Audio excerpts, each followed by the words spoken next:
You've been lied to about peace, sold the illusion that it's born from perfect control, a flawless job, house, and family. But why do those who have it all still toss in the dark, minds racing? True peace isn't external armor. It's an inner art, rooted in 2,500 years of Buddhist wisdom. This isn't just another sleep track. It's a gentle unraveling of fear, craving, and chains that bind you. Listen as ancient truths quiet your chatter, dissolve tension, and guide you home to stillness. Tonight, don't just fall asleep. Awaken to freedom. Breathe deep, let go, and rediscover rest. You've been deceived about what peace really is. They led you to believe it's from control, controlling all aspects of your life, preventing all issues before they arise, staging the world so that it appears perfect on the outside. They packaged for you the pretense of the ideal life, the ideal job, the wonderful house, the happy family pictures. But if that portrait were sufficient, why is it that so many individuals who appear to have it all continue to lie awake in the blackness of their own bedrooms? Why do their thoughts persist in refusing to sleep when the lights are extinguished? Why do they wake up drained despite 8 or 9 hours in bed? The reality is that peace is not something you adorn the exterior of your life with. It isn't born of accomplishment, of material wealth, of presentation. Peace is an art of the interior, a stillness of knowing that emerges from within. For over 2,500 years, Buddhist wisdom has borne this truth, not concealed within temples high on remote peaks or behind elaborate rituals, but in plain, direct words about the character of your mind, your terror, your constant craving, your bondage, and how you can at last let them go. What you are going to hear is not only another sleep track, not only background noise intended to put you off for a couple of hours. It is ancient truth, spoken quietly, intended to greet your restless mind precisely where it finds itself and lead it gently toward quiet. It is here to assist your body relax, your breath decelerate, and your heart recover its inherent rhythm of rest. As you listen, something within you will start to change. Gradually, the inside chatter will cease. The tension you've held all day will start to dissolve. And in that empty space, stillness will emerge. Not an imposed silence, but a living, breathing calm, the kind you might not have felt in years. Tonight, you're not merely falling asleep. You are coming back home to yourself. Calm, present, free. And here you are, still listening. That in itself is a sign that something within you craves more than average sleep. You are looking for rest, real rest, not merely for the body weary at day's end, but for the mind that will not subside, for the ideas that spin eternally in your closed eyelids, for the anxieties that masquerade as plans and never allow you to rest. You are not broken for feeling this way. You are not weak, you are just human, and these lessons you are about to learn were designed for humans just like you, for minds that whirl too fast, for hearts that hold too tightly, for nights that prolong too long. There is a reason you sense this weight at night, a reason why when the world beyond finally becomes quiet, the din within grows only louder. It is not by chance. It has origins. It starts with a chain, an unseen chain of habits, responses and patterns that you never once consciously selected, but nonetheless practice day after day. This is the beginning of the Buddhist teaching of dependent origination, and this, as well, marks the beginning of your freedom. During the time of the Buddha, There were no MRI scanners, no therapy offices, no neuroscience texts. And yet, the extent of human understanding of the human mind was so accurate, so defined, it might as well have been called surgery. The law of dependent origination, what the Buddha referred to as paticca samuppada, is no mere theory. It is a map, an entire guide to how pain originates in the human consciousness, and most notably, how it can be unraveled. At its core is this basic yet abiding truth: nothing exists independently. Everything is conditioned. Everything has a cause. Even the fear that grips you in the dead of night has causes. Even the cycle of brooding that drags you away from sleep has causes. You never chose to be anxious. Nobody wakes up in the morning and says, "I think I'll fill my body with tightness and my mind with worry today." Anxiety doesn't arrive like that. It grows, it builds step by step, thought by thought, like dominoes falling in silence. Each piece nudging the next until the whole structure collapses into restlessness. At the root of this chain is something ancient: ignorance. Not stupidity or ignorance, but a fog, a forgetfulness, a blindness to the truth of how life actually is. It is the aspect of mind that holds on to illusions, that control is equal to peace, that if we can just get everything outside of ourselves fixed, we'll finally be whole inside. It's the voice that says, one more success, one more solved problem, one more sign of approval, and then I'll be okay. But has it ever really been enough?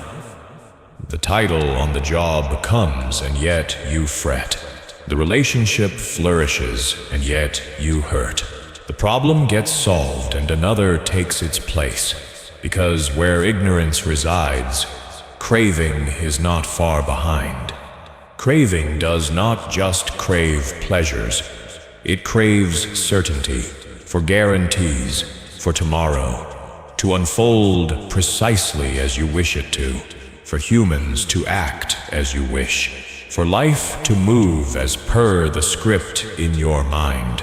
And this desire is not always a loud cry. It is sometimes a whisper in your belly before a meeting. It is sometimes the futile scroll through your phone, looking for something unnamed.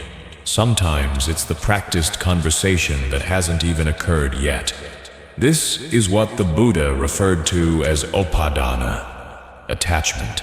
Attachment not just to pleasure, but to identities, to roles, to the shaky sense of control, and to the narratives you create in your head.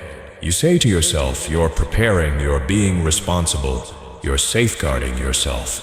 But the truth is, you're holding so hard that your body has already betrayed the price. The chest tightens, the breath becomes shallow, the jaw clenches, and the quiet voice in the head says, "If I don't hold it together, everything will fall apart." That is the trap, because craving turns into becoming. You become the person who has to always be ready. You become the fixer, the controller, the worrier, the person who carries around every potential future on their back.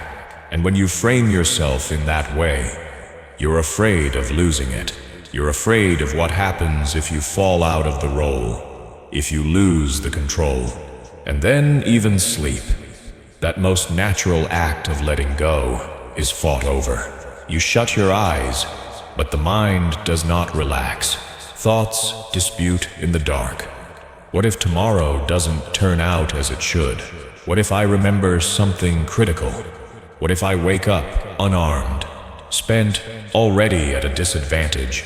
This is how worry is conceived, not in one instant, but in a slow and silent process, each rung in the chain leading into the next one, until the entire night is spent fretting. But that is the beauty. Once you have the chain in your sights, you can break it. You don't have to engage in battle with your anxiety. You don't have to annihilate it or render it invisible. You just stop nurturing the next link. You encounter craving, yet you do not comply. You want to grasp, and you let it go gently. You catch the thought, and instead of taking hold of it, you let it pass by like a cloud across a boundless sky. You don't reject it. You don't criticize it. You don't condemn it. You just observe it for what it is, a ripple in the water, not the whole ocean. The Buddha never referred to suffering as punishment. He referred to it as misunderstanding. We suffer because we think peace is found in pursuing comfort, in evading all pain, in commanding results to align with our will. But it is this thinking that tires us. It is this thinking that keeps peace at a distance. The mind refuses to let go, insists that if only it thinks enough, figures enough, plots enough, it will eventually be safe. But safety was never somewhere else. Safety is now, in this breath, in this moment, in the quiet below the din. Within this very breath, this very simple inhale and exhale, there is already a doorway to peace. Feel how your body of its own accord is softening with each word, each pause, each moment that you allow yourself to simply be here. The shoulders relax just a little. The face muscles release. The hands release. Stillness isn't something you have to force. It opens naturally when you stop reaching, when you stop holding so tightly. Letting go is not giving up. Letting go is making room for life to expand at its own pace, room for your mind to settle without requiring answers this evening, room for the world to rotate without the pressure of your hold, freezing it in place. Because what your anxiety has never realized is that you don't have to control everything in order to be secure. You don't have to understand tomorrow in advance in order to sleep sound tonight. You don't have to repair the whole future to be worthy of happiness in this current breath.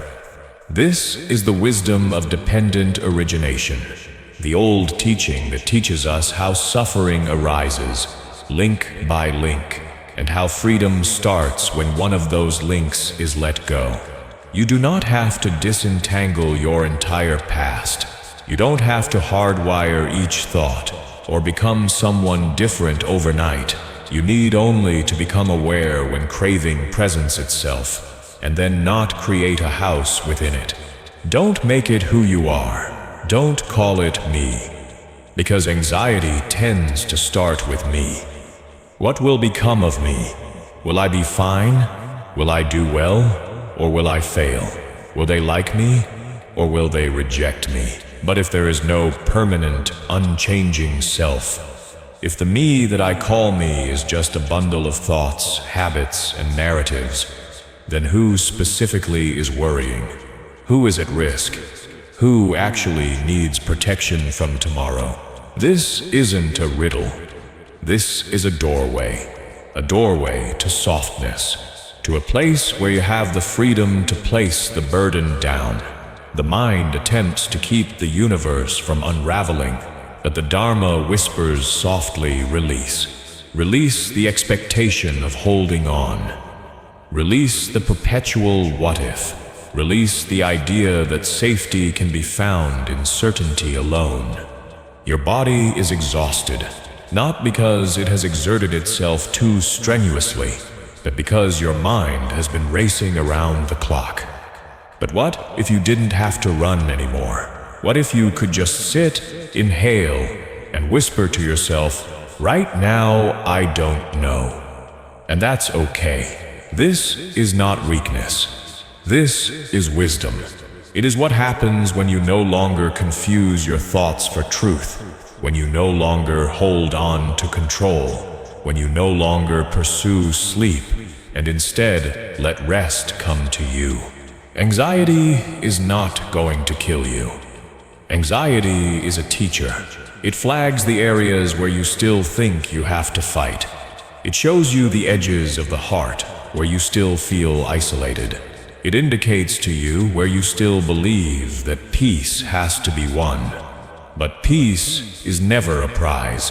Peace is always present, just waiting. Not manufactured, not attained, just uncovered. Uncovered in those moments when you allow things to be as they are. Let today be what it was. Let tomorrow come as it wants to. Let this breath be sufficient. This is the end of the chain, not because the world outside has been solved, but because your heart no longer needs it to be solved. Feel the mattress under you, firm and strong. Feel the gentle rise and fall of your chest without strain. Listen to the sounds in the room, each one benign, each one moving on. None of them hurt. You're not hurt. You're not behind. You're not late to your own life. You're here, living, breathing, ready at last to sleep. The Buddha once told us, when this is, that is. When this ceases, that ceases. Tonight, you are starting to cease the clinging, to cease the resistance, to cease the constant becoming that leaves you drained. You are not the glue that holds the world together. You never were. So let the chain go. Let the wheel cease its motion.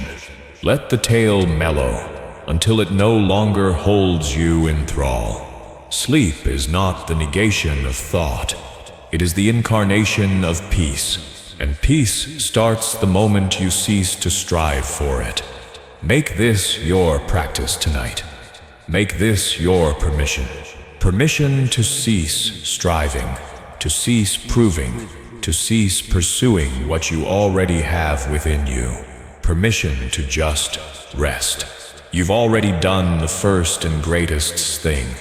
You've decided to stop, and that is enough. There is nothing more to repair at this moment, nothing more to bear. Just rest with your breath. Rest with the soft rise and fall in your body. Rest with the quiet that is here presently. You are safe. You are held. You are loved. And the night no longer needs your concern. Now that the burden on your shoulders is easing, now that your body knows how to be at peace without gripping tomorrow, we move to something more profound. Something that most spend their whole lives steering clear of, not because it is risky, but because they think confronting it will break their tranquility. But here is the reality. The opposite is true. What we are afraid to confront is the gateway to liberty. There exists one truth greater than fear, more releasing than domination, more reassuring than the known. The truth that all is ending. This instant will be over. This day will be over. And yes, one day you as well will be over. This is not something to fear. It is not something stalking you. It is something to be known. To rest within, to work with kindly. This is Mara Shasa, the sitting with death, a practice designed not to scare the heart, but to calm it, not to instill despair, but to dispel it. Because when you really get it, that your life is limited, that every breath is a gift, not guaranteed again, something opens. The hold on things is lessened. The orders of importance change. The din that had been so overwhelming starts to subside, and out of that quietness there comes a peace. The sort of peace no achievement, no owning, no validation can ever provide. Marad Sati is not morbid. It is not gloomy. It is transparent. It is truthful. It is freedom-giving. The Buddha taught it as medicine, not poison. Not to weigh down the mind, but to free it. Because when you know that your time is short, each moment is shining with worth. Every breath is valuable. Every act of kindness is important. And paradoxically, rather than fear, what comes up is relief. You end delaying your peace. You end waiting for some perfect moment to finally be complete. Because unless now, then never. If peace isn't permitted here, in this very moment, then it will never come in the future. So much stress is created by an illusion of infinity. The assumption that there's always going to be more time, that you can always catch up later on, that rest can wait until some theoretical finish line. But that delusion keeps you running, keeps you strung out, keeps you grasping. When you keep death in mind, that delusion is destroyed, and what remains is presence. Thinking about death does not drive you away from life. It drives you toward it. It shows you what really counts. You start noticing how many of your cares are constructed upon things that ultimately will slip through open fingers like sand. The deadlines, the status, the opinions of others, under the glow of impermanence, they dissipate, they disappear. And when they disappear, the plainest things radiate. Your breath is sufficient. Your body is home. Sleep itself becomes holy. No longer a fight, but a blessing. To consider death is not to be consumed by it. It is to keep it softly in your mind, as a still presence walking alongside you, to remind yourself, not with dread, but with precision, that this instant is not promised. This breath is a miracle. This calm is fleeting. Not everyone who closed their eyes yesterday morning had the opportunity to open them this morning. Not everyone who made plans for tomorrow will have the chance to see them realized. Knowing this doesn't make you hopeless. It wakes you up. It draws you nearer to what is real. It quiets the noise that never did matter. The mind loves to drift, to regrets about the past, to anxieties of the future. But when death is remembered in the heart, the mind gets still, not out of panic, but out of wisdom, because it finally knows there is no time to waste on noise, no time to waste on pretending, no time to waste on proving or performing. There is only time to be.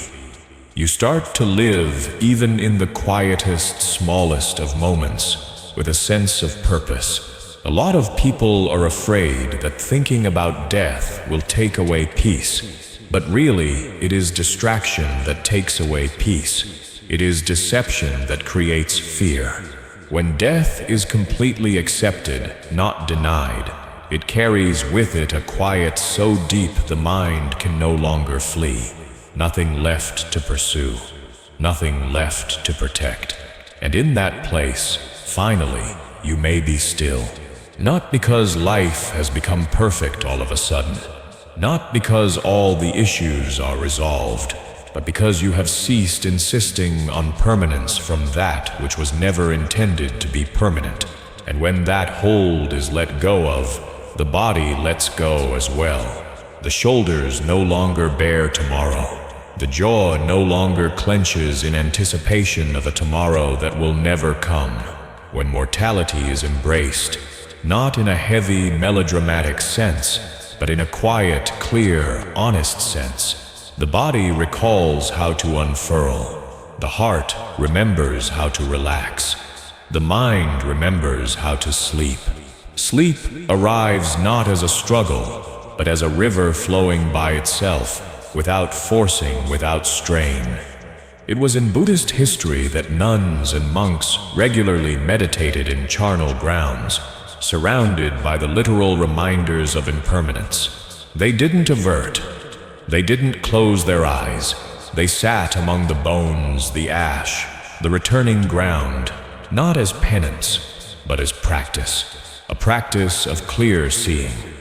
A practice of breaking down the mirage of permanence. A practice of realizing that it is the clinging which is suffering, and that by letting go of clinging, peace is uncovered. But you don't have to sit among skeletons to feel this truth. You just have to recall, softly, quietly, here in your own bed, that you too are going through, that all shapes change, that every thought vanishes, that this night also will be over, that even the turbulent energy inside your chest has a use-by date. Nothing stays forever, not even discomfort.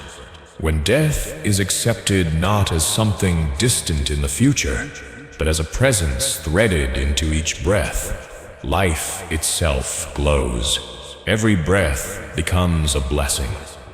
Every exhalation a release. Every blink a holy occasion. Every evening you are given the opportunity to set down and sleep is an act of miracle, too precious to ignore. This lesson does not call forth fear. It eradicates fear, for fear is the product of denial. Fear becomes strongest. When we deny, we are vulnerable. When we exist as though we can outpace time. But recalling death puts things into their appropriate perspective. It reminds you softly, you do not have to do everything. You do not have to be everything. You only have to be here. Anxiety is usually disguised as importance. The mind whispers to you, if you fail, all will fall. If you make an error, life will shatter. If you don't stay in front, you'll fall behind. But when you look at death, you see the reality. Life was never about perfectness. It has always been about being present. And being present can never be stripped from you. It can only be forgotten. Tonight, you're remembering. Now, as you are here, your body breathes itself. Your heart keeps its rhythm. Your mind listens and knows that alone is miraculous. No promise has been made that you will get another night like this. But that is not something to be afraid of. It is something to be gentle with yourself, gentle with this moment, gentle with your deep need for rest. Let go of the ancient notion that death is far away. It is not far away, and it is not merciless. It is merely the way things flow. Everything changes. Every river flows. And in that ever-flowing, you are reminded that holding on is futile. Control is a fiction. What yields peace is not a grip, but a release. In the Buddhist tradition it is taught, death is inevitable. The hour of death is not. These words were never intended to shadow your heart. They were intended to liberate you. Liberated from delay. Liberated from fruitless worry. Liberated from straining time. As if it owes you something. Time owes you nothing. But this instant, this gentle, consistent breath gives you everything. There is a profound quiet that comes when you no longer struggle to outlive the truth, when you refuse to pretend that life goes on forever, when you quietly sit in the acknowledgement that your time is untold, your legacy unfulfilled, your story still being written. That quiet is not fear, it is clarity. Most people refuse to consider death, thinking it will rob them of their happiness. But it is the opposite that is true. Most people are still not happy because they live as if life would never end. They put off joy. They put off peace. They exchange rest for the pursuit of success. But when you keep death in mind, you come back to simplicity. You do not need to chase anymore. You do not need to mend anymore. You do not need to struggle anymore. You just need to be present here, breathing. soft, open. There is a tenderness in remembering you will die. It humbles the ego. It quiets the noise. It reminds you that no status, no possession, no praise, no recognition can shield you from impermanence. And that is not tragedy. It is freedom. Because you were never in need of protection. What you truly needed was perspective. Marajasati, the contemplation of death, is not about morbidity. It is about awakening. It's about meaning. And meaning does not derive from control, from perfection, or from continuously proving yourself.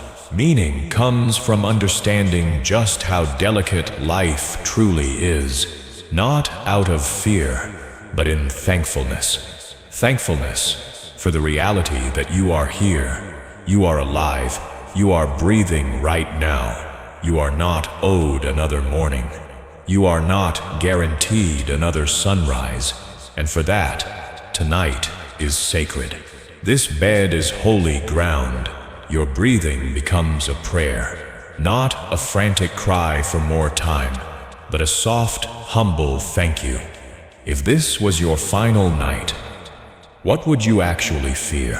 What would still be important? Whom would you still be trying to impress? And what would you finally let go of? The responses to the aforementioned questions are not intimidating.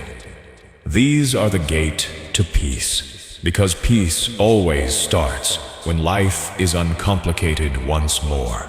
Not tomorrow, not appearances, but the way you treat the only thing you ever actually have, this moment. Mara Dasati, the meditation on death, returns you to this truth over and over again, until the clamor fades, until the breath comes slower, until sleep arrives not as a refuge, but as a quiet yielding. And you don't have to be afraid of yielding. You've already done it 1,000 times. With every exhalation, you let go of the previous one. Each night you sleep is a release of the person you were during the day. And one day, when the ultimate release arrives, it will not be penalty, it will be a return. A return to the vast ocean, like a wave returning to its origin. Tonight, sleep away into that rhythm. Soften, not because the problems are all fixed, but because you can see now. You understand what is true. You understand what is important. And you also understand that the majority of what made you lose sleep last week no longer holds importance today. It never did. This learning is not of the head. It is of the heart, feeling your way back to truth, feeling the burden lift from your chest, feeling the gentleness of being here. However fleeting, feeling the quiet that death is a master at teaching.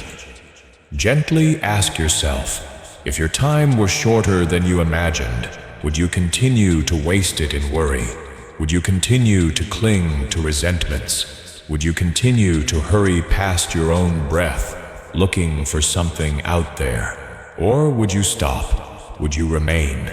Would you say, thank you for this moment, even in its imperfection? Mara Sati encourages you to respond with presence, to cease waiting for life to be otherwise before being able to love it, to cease waiting for certainty before you can rest. For peace doesn't come from infinite assurances.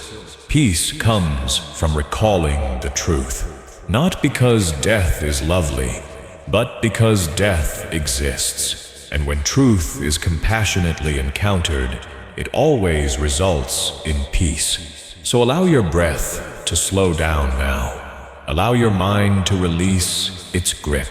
Allow this moment to be the only thing you attend to tonight.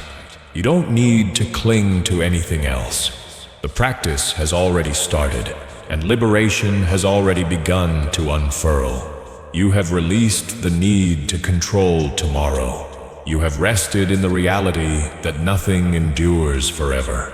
You have started to accept what cannot be altered. And yet, even following this profound release, something discreet can remain. A residue, not fear, not craving, but the silent burden of your own doing.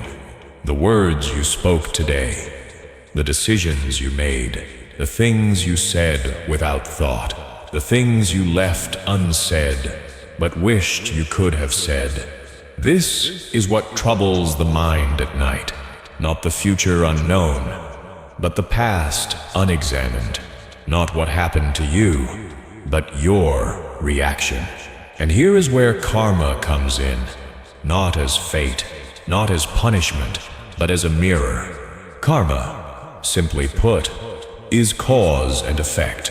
A thought creates intention. Intention sets action in motion. Action produces a consequence, and that consequence resonates, at times as a bellowing shout, sometimes as a soft whisper, yet always it resonates. When the day is filled, those resonations are muffled, but when the night quiets down, the heart can hear them distinctly. They are what make the mind continue to turn long after the body is weary. But karma is not some external force. It is not poised to pounce and kill you. It is you. It is the ripple effect of your decisions. And since it springs from you, it can be washed by you as well. The closing of the karmic ledger every night is not judgmental. It is not guilt. It is awareness. Awareness of reflection, not shame. Awareness of clarity, not perfection. The mind likes to pretend the day is over simply because the clock says so, but the heart knows better. The heart remembers what is unresolved. That is why nightly reflection matters, not as punishment, but as release. So as you rest now, let the day unfold again, gently, without analysis, like watching a film without the need to rewrite the script. Begin at the beginning. Remember how you woke, what mood filled your first breath. What was the first word you spoke? How did you meet your own thoughts in the morning? With care or with resistance? And then, slowly, move into the flow of your actions. How did you walk through the world today? How did you treat others, even when no one else was watching? Remember, karma is not only about the grand decisions, it is about the small ones too. The smile offered, the word withheld, the kindness ignored, the patience shown, all of it echoes. It's in the smallest things, the subtle tones you used when speaking to a stranger, the thoughts you allowed to grow quietly in the soil of your mind, the energy you carried into a room before you said a word, the pause you chose before reacting, or the times you reacted without pausing at all. Every one of these moments plants seeds, and those seeds don't vanish. Simply because the sun has set, they stay within you until you release them. Reflection is how you release them. Reflection is the way you say to your own heart, I see what happened, I see what I carried, and now I choose to let it go. You don't need to be perfect, you only need to be honest. Look more at your intentions than your outcomes, because sometimes your words were clumsy, but your heart meant well. Sometimes you made choices that didn't land the way you hoped, but underneath them was a wish to protect, to care, to do your best with what you knew. When you understand your motives clearly, even mistakes become teachers. Now, look gently at your speech. The Buddha taught that speech creates some of the most powerful karma. Words are not just sounds. They are seeds too. They can heal or harm, open or close, connect or divide. Review what you said today, not just the words that were heard, but how they were offered. Did they carry kindness? Were they helpful? Were they necessary? If not, acknowledge it, not to punish yourself, but to grow more skillful. Every night is another chance to refine your speech, to remember its power, and to use your voice with greater care tomorrow. Next, turn inward to your reactions, not just to what you did, but how you responded. Where did resistance rise in you today? Where did anger flare like a sudden flame? Where did you fall back into old patterns that no longer serve you? This is not about shame. It is about learning. There is no peace in pretending you handled everything perfectly, but there is deep peace in admitting where you stumbled and in choosing gently to do better tomorrow. Here is the secret. When you reflect honestly, the mind begins to settle, because guilt thrives on avoidance. Restlessness grows out of unfinished business. But the moment you face yourself without defense, that restless energy dissolves. It's like clearing a cluttered desk before bed. The work is not erased, but the space is clean. And in that space, clarity appears. Many people lie awake at night, not because the future terrifies them, but because the past is unresolved within them. Not because they are unsafe, but because they feel slightly out of alignment with their own integrity. Karma is not only about what happens to you, it is also about how whole you feel with yourself. The less divided you are inside, the deeper you rest. So each night, bring yourself back into wholeness. Let reflection be the bridge. This is not about keeping score. It is about reconnecting with what you truly value. Acknowledge them. Celebrate them. The seeds of peace you planted today are real. Every moment of patience, every kind word, every choice to pause instead of react. These are drops of water, nourishing the soil of your life. Water them with gratitude. Even when the day felt heavy or imperfect, there was still beauty, still effort, still goodness. Don't let your mind fixate only on what went wrong. Let it also linger on what went right. The quiet victories no one saw. The compassion you offered silently. The times you softened when you could have hardened. They count. They always count. And you reflect. Be gentle with yourself. Your mind does not need another judge tonight. It needs a witness. Your heart does not need shame. It needs space. Let your reflection be like a soft cloth, wiping dust from a mirror, not scrubbing, not forcing, simply clearing away what no longer needs to be carried into sleep. Some people think karma is fixed, a life sentence written in stone, that mistakes must always lead to suffering. But the Buddha's wisdom is clear. Karma is not punishment. Karma is momentum, and momentum can be redirected. A harmful action can be purified, not by hiding it or denying it, but by seeing it clearly, learning from it, and choosing differently. Reflection is where purification begins, not through perfection, but through presence. Tonight, allow yourself to be present, not just to your breath, but to your story. Not to relive the day, but to close it. Let this day end in your heart before it ends on the clock. Speak silently the words left unsaid. Offer forgiveness to those who need it, even if that someone is you.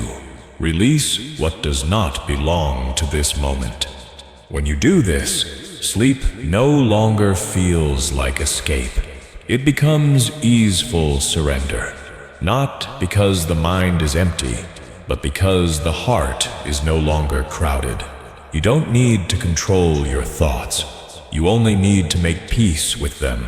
And peace is born of clarity.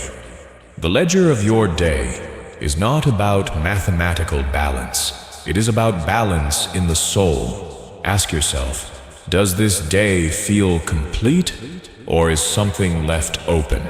If it is open, close it gently with intention. You don't need to fix it. You only need to see it. And in seeing, healing begins. Now let the breath deepen. Let the body sink further into the bed. Let the story of this day soften into the background. You have seen yourself clearly. You have honored the truth without turning away. That is enough. There is nothing more to carry. The karmic echoes are quiet now. The heart has been heard.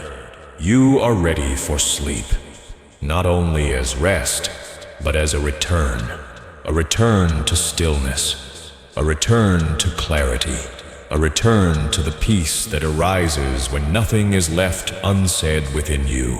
This day is complete. Let it be complete, and let yourself begin again with ease. You have stepped into honesty. You have reflected with openness. You have touched your intentions without denial. And already something inside you has softened.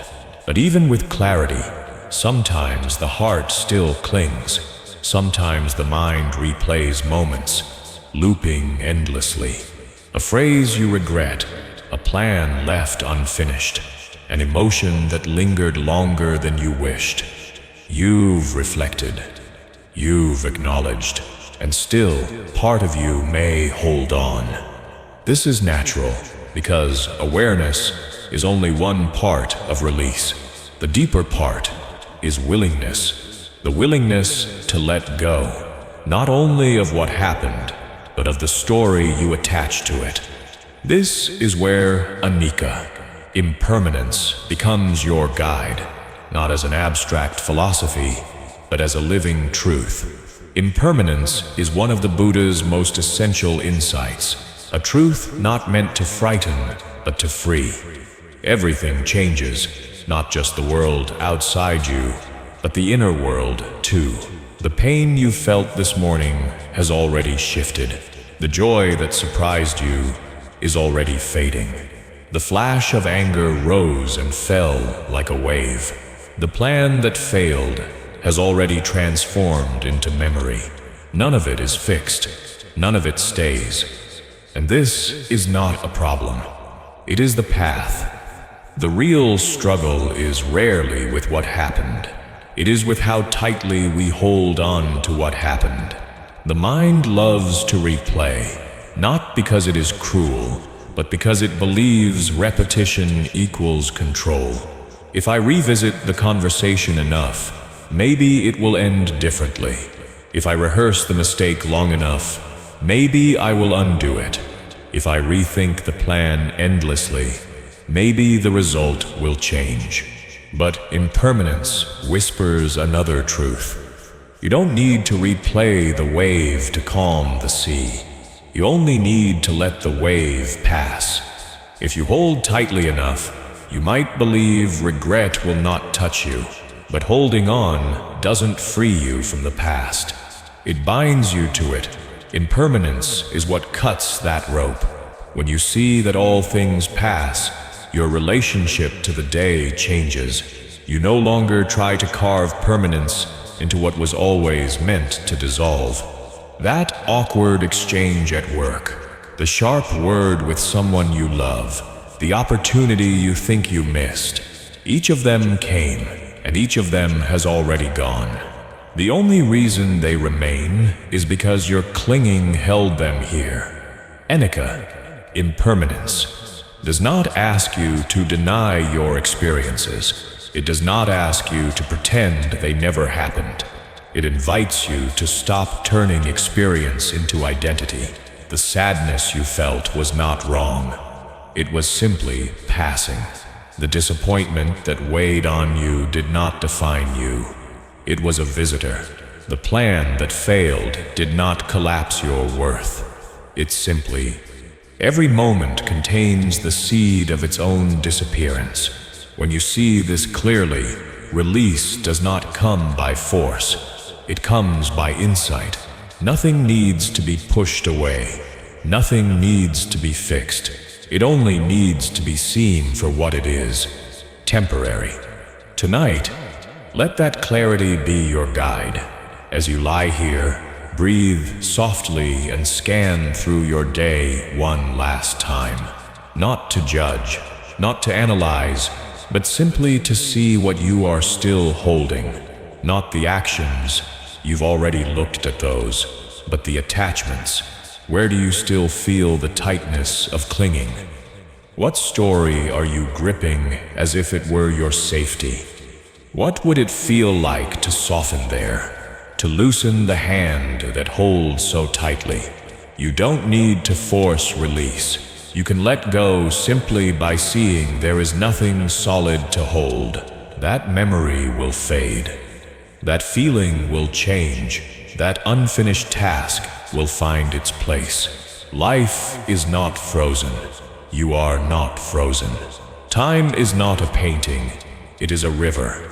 You step into it, and it carries you forward with or without your permission. Yet abide. The mind clings to stories because it believes they are protection. If I let go of this anger, will it mean what happened was okay? If I release this disappointment, will it mean I no longer care? If I allow this plan to dissolve, will it mean I gave up? None of this is true. Letting go is not forgetting. It is remembering what is real now. The now is where healing lives. But when you are pulled backward into unfinished stories, the present blurs. You miss what is possible because you are still holding what was. That is why impermanence is not just truth. It is medicine. Medicine that loosens the grip of what was never meant to be held forever. Every emotion from your day, no matter how heavy or sharp, has already begun to fade. Your awareness may bring it into the light, but impermanence allows it to dissolve if you allow it. Not every story needs closure through resolution. Sometimes closure comes when you allow things to remain incomplete. Incomplete is not broken.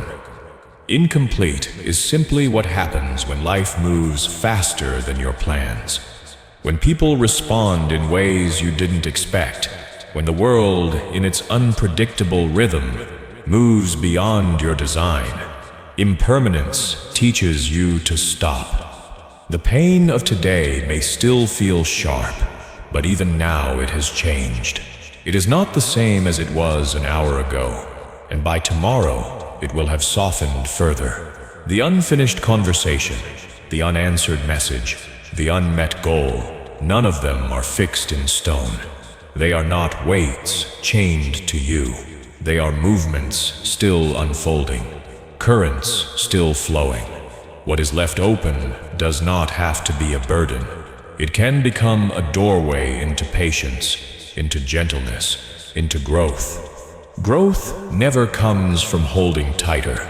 It comes when you allow life to move through you without resistance. This is the lesson of Aneka impermanence. And when you live this truth, rest is no longer something you must chase or demand. It arises naturally, because there is nothing left to grip. The mind, of course, will try to return to today's stories. It will replay words, replay plans, replay emotions, not to harm you, but because it still does not fully trust that letting go is safe. You can teach it slowly and kindly. Whisper back, that moment has passed. That thought is fading. That plan will evolve. That emotion has already served its time. Even the body responds to this gentle teaching. The breath deepens. The muscles soften. The nervous system begins to settle. When the mind stops replaying stories, the body no longer needs to guard against them. Sleep is no longer a battle to be won. It becomes a homecoming. You are not who you were this morning, and that is a blessing. You have changed, grown, released. Even if the day carried pain, it did not define you. It visited, and now it leaves, like weather, like wind, like waves. Nothing is stuck. Not your thoughts, not your feelings, not your path. And when you accept this, you no longer need to rewrite the day. You allow it to rest exactly as it is, and you allow yourself to rest exactly as you are. Now take a slow breath and feel the truth settling in your body, the shift that is already happening, the soft untangling of what no longer needs to remain, the quiet release of everything that cannot follow you into sleep. This is the living power of Anika, not just as an idea, but as an experience. Let the mind rest in that. Let the heart rest in that. Let the story of today dissolve without needing completion. You have done what you could. You have seen what was meant to be seen. Now it is time to let go. What is done is done. What is unfinished will find its own time. And you are free, free to rest, free to return, free to simply be. And as the stories of today dissolve, as the breath flows more easily, and the mind loosens its hold on memory, something else reveals itself. A deeper truth. Emptiness is not loneliness. You have released attachments, plans, emotions, and the weight of the day. Yet, in the silence that remains, another need stirs quietly. The need for presence. Not for stimulation, not for more doing, but for companionship, for the reminder that even as you rest in solitude, you are not meant to walk this path entirely alone.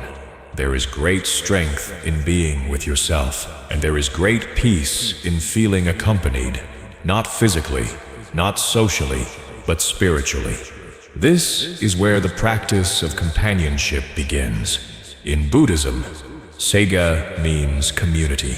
Traditionally, it refers to monks and nuns devoted to the path. But the deeper meaning reaches beyond structure.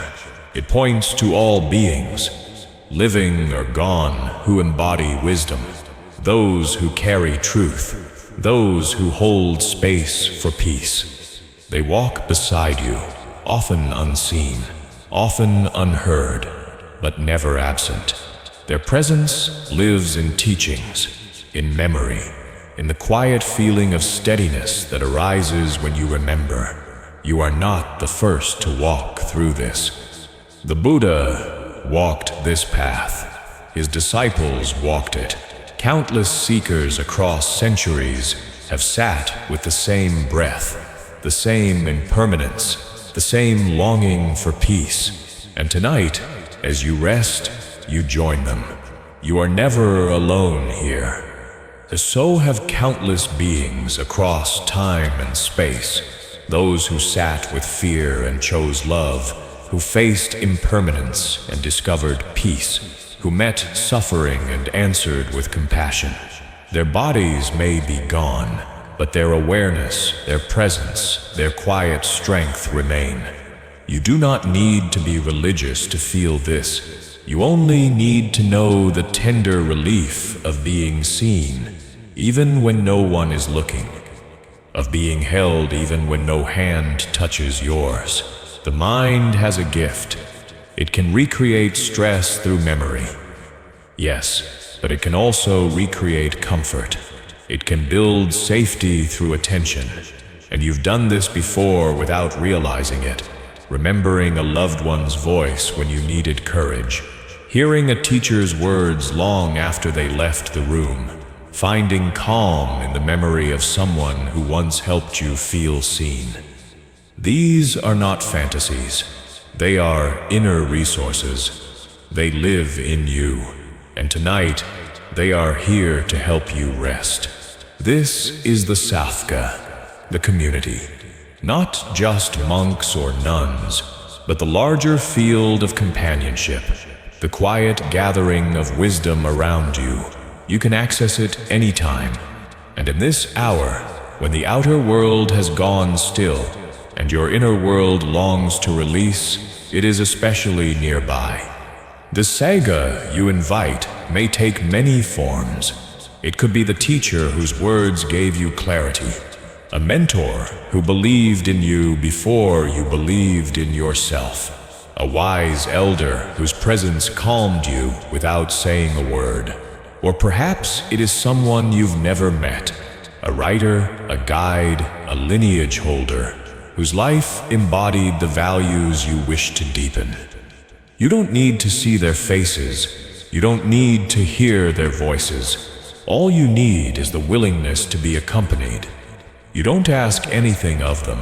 You don't need answers.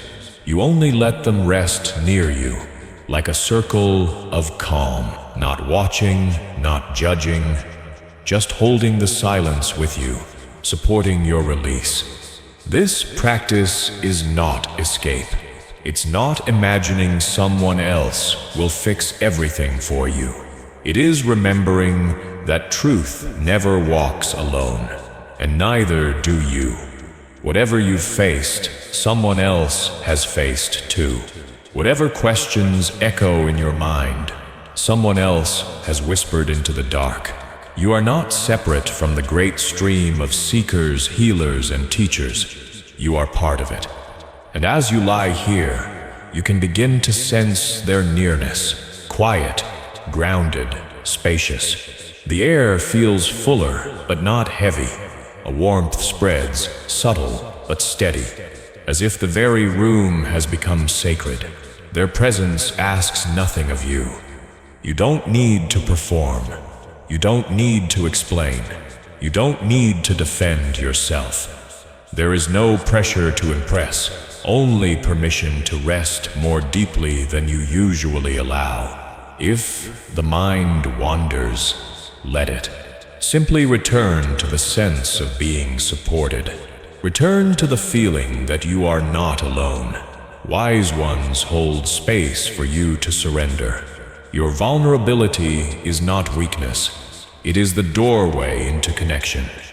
This Sangha is not only human. Sometimes it comes as qualities themselves: compassion, patience, courage, steadiness. These too can sit with you like companions, not abstract words, but living energies. Compassion at your left shoulder, clarity at your right, peace at your feet, steadiness at your back, trust above your crown. Not fantasies, but states of mind, awakened by attention, summoned by practice. As you rest in this circle, your nervous system recalibrates. You no longer feel you must stay alert to survive the night.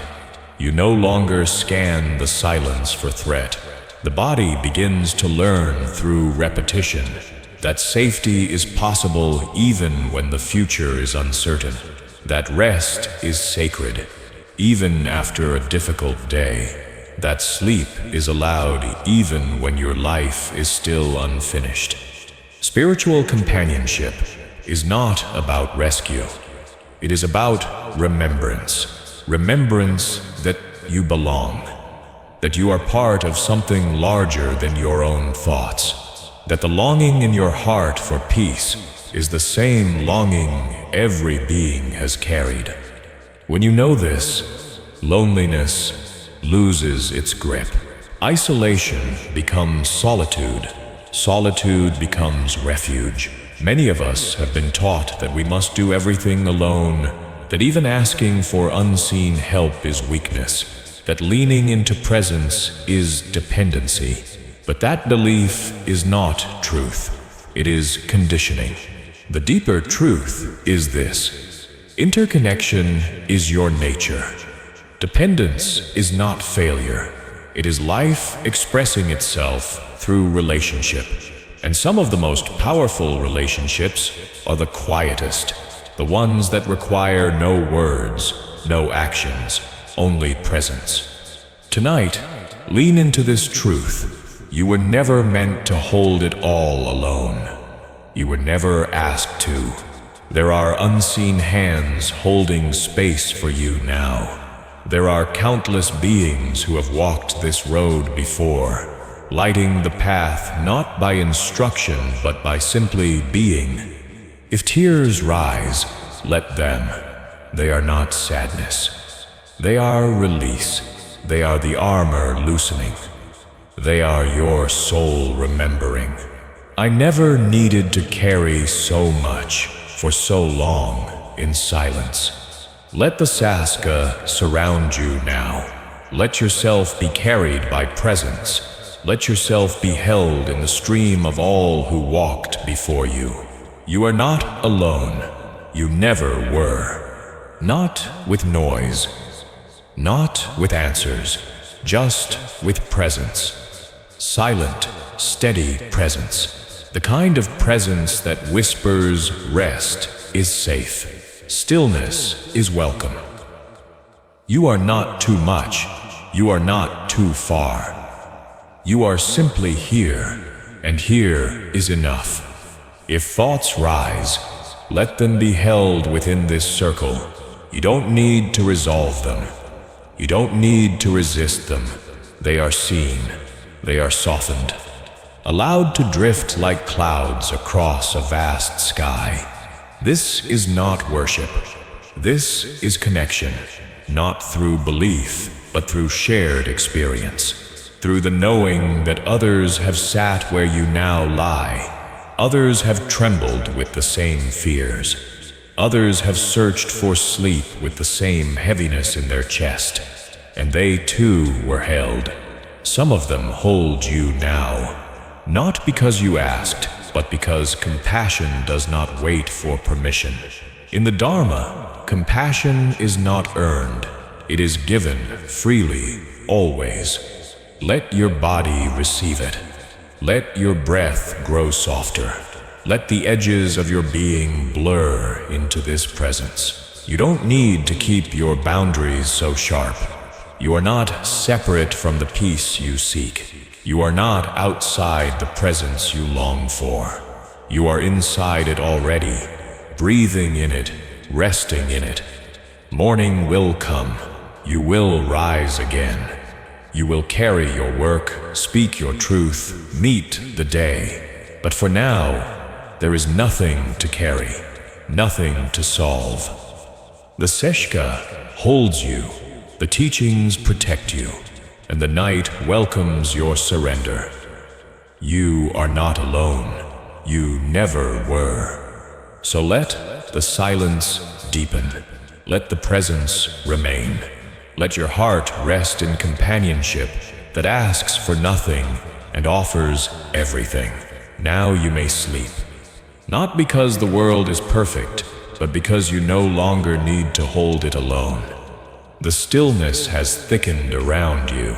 You have remembered that presence does not always speak aloud, that real companionship often has no words at all. But even here, even with this comfort, the mind may cling to one last thread, a quiet pattern, almost invisible, humming beneath awareness, the momentum of becoming. This is bhava, the link in the chain of dependent origination that often slips by unnoticed. Not loud like craving, not sharp like anger, but steady like background music.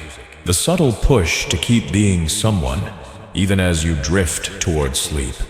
It shows up in the mental rehearsals, the roles you don't realize you're still playing, the worker still calculating, the parent still anticipating, the friend still replaying the conversation, the inner judge still keeping score.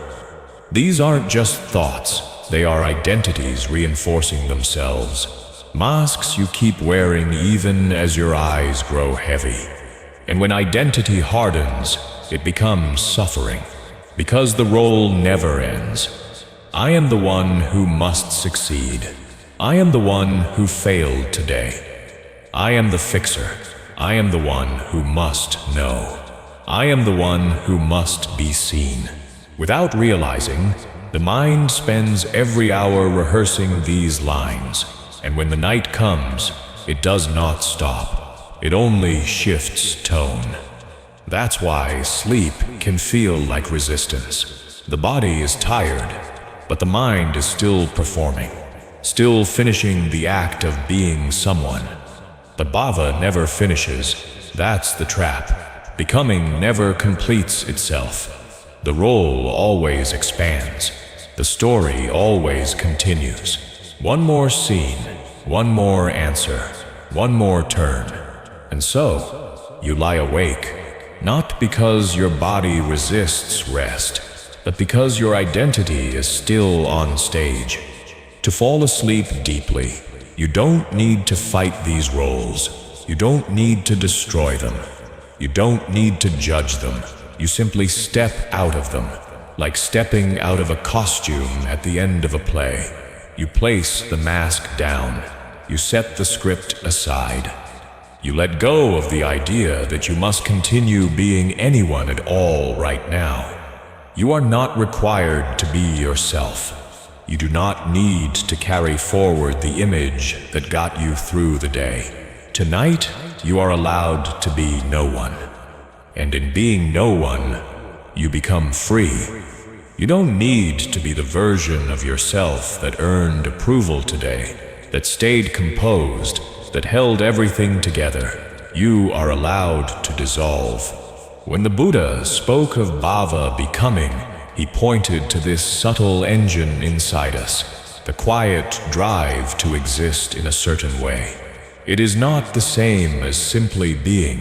It is the constant reaching, shaping, constructing of identity. And while this process helps us move in the world, when it goes unchecked, it grows heavy. Especially at night, when nothing more is required of you, and yet your system insists on being someone. This is where awareness becomes medicine. Begin to notice which version of yourself is still trying to survive this moment. Are you the thinker still rehearsing, the planner still anticipating, the caretaker still carrying, the achiever still striving? Which image is the mind protecting, repeating, holding together even as the rest of you longs for release? The moment you see bhava in action, the chain begins to weaken. The momentum slows. You don't need to fight to become someone else. You simply stop becoming right here, right now. Identity pauses, and behind it, there is space. It may feel dangerous to let go of identity. Who will protect me if I'm not the one in charge? Who will make sure everything is okay? This fear is part of bhava. It convinces you that without a role, you are nothing. But the truth is, without a role, you are free. Freedom doesn't mean disappearing. It means resting in being, without the pressure of becoming. It means letting your breath exist without labels. It means returning to a state of awareness that is not defined, not limited, not fixed. This is the ground from which real sleep arises. Not sleep as shutdown, but sleep as return. Begin by noticing the body. Notice how each role leaves its trace in you. The thinker shows up as a clenched jaw, the responsible one as lifted shoulder, the one who must be right as a tight chest. These physical cues reveal where bhava still grips you. When you feel them, soften. Let that role loosen. Let the body be just a body again.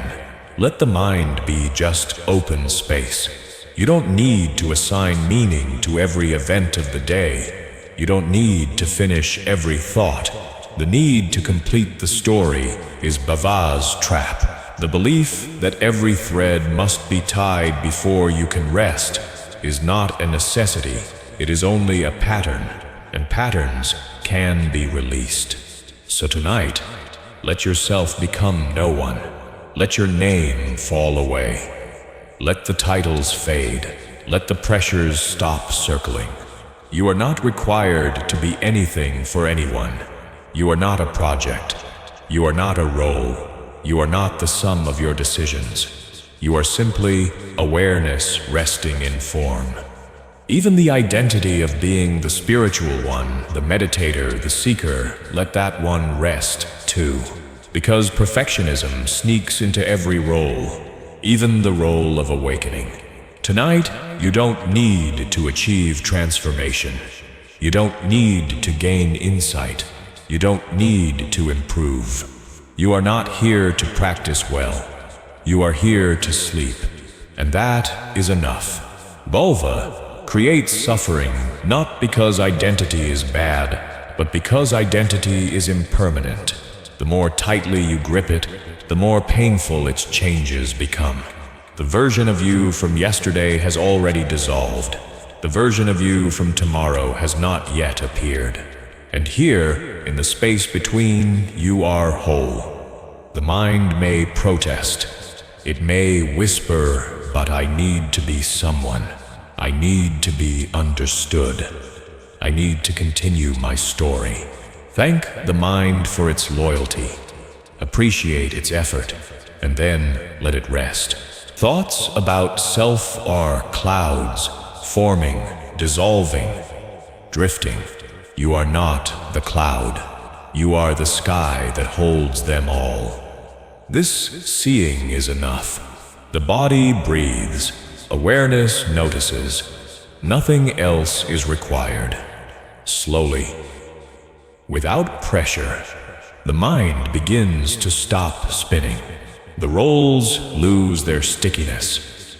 The stories unravel, and sleep approaches, not as interruption, but as life returning to itself. Every night you are given this chance to unhook, to release, to dissolve into a state where no one needs to be in charge. The world will not fall apart if you stop becoming. In fact, the world continues precisely because everything lets go in its time. There is nothing wrong with the roles you play. Parent, teacher, leader, friend. They are part of living, but they become cages when they follow you into rest. And they only follow because you keep inviting them. Tonight, you can choose not to invite them. Thank them, bow to them, and ask them to wait outside the door of sleep. You will return in the morning, but tonight, you are free. Bhava thrives on noise, on narration, on constant movement. But when silence is sustained, its power fades. And in that fading, rest arrives. That is why rest is not only healing for the body, it is purification for the mind. The more you rest in stillness, the more bhava, the restless becoming, loosens its grip. Not forever, not once and for all, but enough. Enough to let spaciousness appear. Enough to let the story pause. Enough to let you enter sleep without dragging yourself behind you. Right now, feel what it's like to stop trying to be anything. Let the breath arrive with no agenda. Let the body soften without performance. Let awareness widen without fixing. No label, no shape, just presence. This is not emptiness. This is fullness without form. It is what remains when becoming stops. Peaceful, quiet, spacious. You before the roles. You before the titles. You before the name. From here, sleep becomes deep. From here, sleep is not escape, but homecoming. Here, there is no watcher, no expectation, no measurement. Only inhale, exhale, and the soft ground of being that holds it all. You are safe here. You are enough here, and nothing more is required of you tonight. The story has paused. The becoming has stopped. You have come home. Let go. Breathe. Sleep. And as silence deepens, once the mind softens and the roles dissolve, something deeper arises. A longing, not for more doing, not for more thinking, but for connection. A quiet yearning to feel warmth, to feel belonging, to feel that your heart in its raw openness is not only allowed, but welcomed. From that space, rest becomes more than physical recovery. It becomes nourishment, not only for the body and nervous system, but for the deeper layers of the self that long for wholeness. This is where the Brahma Viharas appear, not as lofty concepts, not as distant ideals, but as living practices of the heart, the divine abodes, metta, karuda, mudita, and upekha, not because they are far away, but because they are always here, waiting, places within you where the heart can rest. They are not ideas, they are invitations, and when carried into the night, they reshape how you hold your day, your mind, your past, your future, and most of all, how you hold yourself as you drift into sleep. We begin with metta, loving kindness. It is the foundation, not a feeling you must force, but an intention, a gentle wish. May there be safety, may there be ease, may there be peace. Begin by offering it to yourself, not only in words, but in how you hold your own attention. Let the tone of the inner voice soften. Let judgment dissolve. Let the critic step aside. Whisper inwardly, may I be safe. May I be well. May I rest with ease. This is not performance. This is remembrance that beneath all striving, beneath all becoming, you are worthy of care. The mind may resist. It may whisper, you didn't do enough today to deserve this. That sip's okay. Offer the wish anyway. Even if it feels mechanical at first, even if the heart feels numb, let the intention remain steady. May I be free from harm. May I feel love. May I sleep in peace. And slowly, gently, the heart begins to respond. Because kindness is not something you wait to feel. It is something you practice into being. Once metta begins to settle, the heart opens to karuda, compassion. Not as an idea, but as a response to pain, to the ache that still lingers in your body, to the emotions that did not fully release, to the tightness that still edges your breath. Bring awareness here, to any place where the day remains heavy, and instead of pushing it away, meet it with care. These hurts and that seb's okay. May this pain soften. May I hold it with gentleness, not fixing, not forcing. Simply allowing pain to be met with tenderness instead of resistance. Compassion does not mean indulging in pain. It means creating space for pain to be seen and held without fear. You can extend this compassion not only to yourself, but outward to all who struggle today. Bring to mind someone who suffered, whether close or far. A stranger, a friend, a loved one in conflict, or even someone unseen. Whisper inwardly, may they be held. May their pain ease. May they feel supported. This isn't about solving their problems. It's about remembering their humanity, carrying them gently in your heart. And as you do, notice the heart itself widen. That widening makes room for the next quality, mudita, sympathetic joy. This one can be difficult at first, but it unlocks an immense well of lightness. Let your heart open to the joy of others. Think of someone who laughed today, someone who found peace, someone who succeeded, even in a small way. Instead of comparison, offer gladness. May their joy continue. May it grow. May they be supported in their goodness. Now, remember your own joy. Even the smallest flickers, a kind exchange, a deep breath, a moment of gratitude, a burst of laughter. You don't need to cling to it or make it last. Just feel it. This was real. This happened. Let your heart glow in remembrance. Joy that is not tied to ownership becomes freedom. It unknots envy, softens resentment, dissolves scarcity. It teaches the nervous system that goodness is not rare, that joy belongs to no one, and yet touches everyone.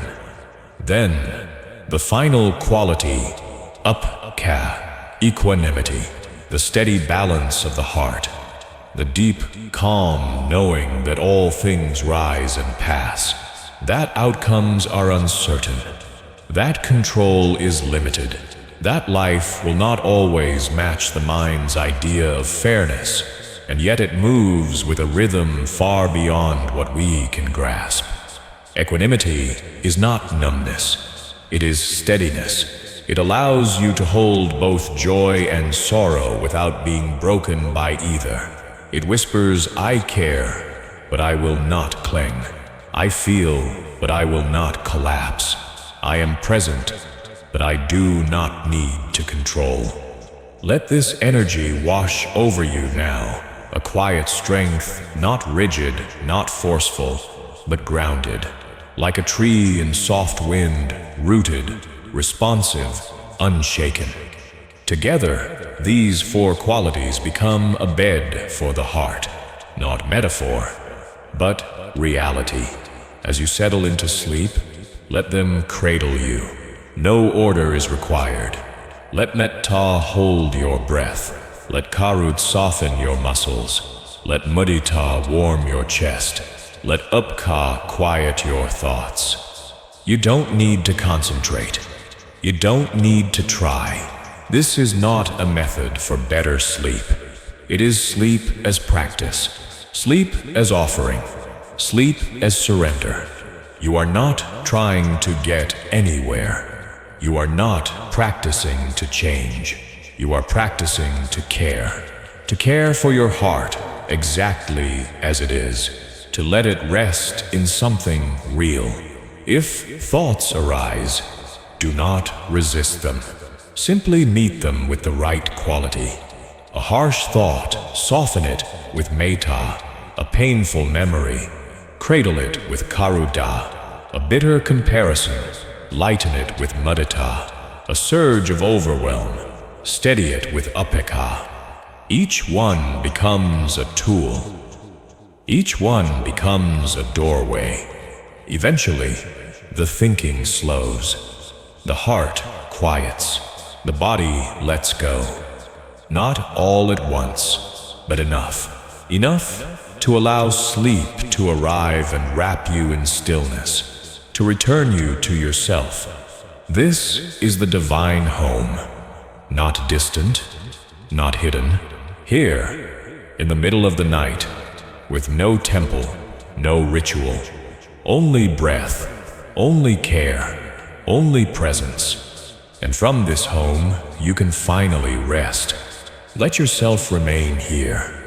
There is nowhere else to go. You are not late. You are not wrong. You are not unfinished. You are whole, and the heart knows what to do. Let it rest. Let it soften. Let it return to kindness. Sleep will follow, not as interruption to the path, but as part of the path itself. The heart has softened. The mind is quieter. You have met the night not with resistance, but with care. Loving kindness, compassion, joy, and balance have woven a resting place. And now something deeper calls to be touched, not with thought, not with reflection, but with awareness. Not the awareness that analyzes, but the awareness that feels. The awareness that listens to what has always been here, waiting. Because even when emotions have eased and thoughts have settled, the body still remembers.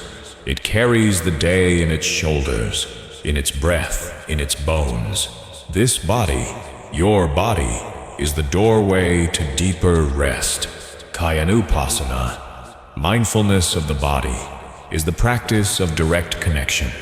It gathers the wandering mind and places it here, in the living truth of form. Not to control, not to fix, not to force stillness, but to see clearly, kindly, completely. For sleep, this practice is not just useful, it is sacred, because while the mind can release thought and the heart can soften around emotion, the body must be felt before it can release what it carries, and release does not come through effort. It comes through presence, through noticing without pressure, through allowing without demand. Begin to feel the body, not as one solid block, but as a field of living sensation, each area alive in its own way, each part telling its own quiet story. Let awareness move through this field like water meeting earth, gentle, steady, nourishing. No digging, no rushing, just visiting. Start at the top of the head. Feel the scalp, the forehead. Notice, is there tension, warmth, coolness, tingling, stillness? You are not here to judge, only to notice. Let awareness drop into the eyes, the small muscles around them. Let them soften, sink back into their sockets. Then move to the jaw, the mouth, the back of the neck. Each place a doorway, each part a message. Mindfulness of the body is not about hunting for pain. It is about intimacy, about being close to the simple truth of being alive. This body breathes, this body rests, this body carries you every day. It deserves to be seen. Not as a machine, not as a burden, but as a temple of presence. Now bring your attention to the shoulders. Feel them rise and fall with each breath. Feel the heaviness they carry, not just from posture, but from the invisible burdens of the day. Responsibility, stress, unspoken emotions. Let them be heavy now. Let them sink into the surface beneath you. Let the earth hold what you no longer need to carry. Move gently down the arms. Notice the elbows, the forearms, the wrists, the palms, each finger. You don't need to tighten or stretch. Just know they are there. The body relaxes more deeply when it feels seen. Your attention is not neutral. It is healing. Each moment of mindful awareness guides the nervous system closer to rest, not because you are doing, but because you have stopped resisting. Bring awareness now to the chest, not just the breath, but the whole heart space, the lungs expanding, releasing, expanding again. Let them move freely, without your help. This rhythm is life itself, ancient, reliable, steady. It has always been here, carrying you. Let attention drift to the belly. Notice if there is holding here. Many carry tension in the abdomen without knowing, tightness, born of worry, urgency, fear. The gut is sensitive. Let the breath move gently through this space. No control, no shaping, just presence. Let the muscles soften. Let the organs settle. Let the belly loosen and open. Now move awareness to the hips, the pelvis, the thighs. Each point where your body meets the surface beneath you, the bed, the floor, the earth, is not passive. These are anchors. Feel them. Notice the way they hold you. Grounding, steady, real. When mindfulness rests in the body, the mind naturally slows, not because you command it, but because thinking becomes less compelling. The body is more vivid than the stories. Sensation is more alive than the narrative. The breath more soothing than the noise. This is not detachment. It is return. Most of the day is lived above the neck, thinking, analyzing, preparing. But your life is not just in the head. It is in the skin, the heartbeat, the lungs, the weight of your form. When you return to the body, you return to wholeness, and wholeness leads to rest. Kaya Nipasana, mindfulness of the body, is not about fixing posture. It is about feeling it. Notice the way your spine curves, the way gravity draws you downward. Notice the stillness and the subtle movements. Nothing needs to change, only to be known. Notice the breath. It moves like a wave, rising, falling, expanding, releasing. Each cycle reminding you the body is doing its job, supporting you, serving you, trusting you to meet it with kindness. This mindfulness is not effortful doing. It is intimacy, meeting what is here without resistance. When you feel the body clearly, much of what you called anxiety begins to dissolve. Tightness in the belly was never fear. It was sensation, waiting to be felt. Shallow breath was not panic. It was a rhythm, waiting to be noticed. When sensations are met directly, they soften. The body calms when it is not abandoned. Sleep does not require complete stillness. It requires safety, and safety begins with attention. When the body is seen without judgment, it begins to trust again. It lets go. It rests. This is not something to master. It is something to return to. Every night, the body is different. Every breath carries new textures. You don't need to compare. You don't need to evaluate. You only need to feel. If the mind wanders, return to sensation, not through force, but through curiosity. What does the hand feel like now? How cool or warm is the breath? What weight presses into the surface below?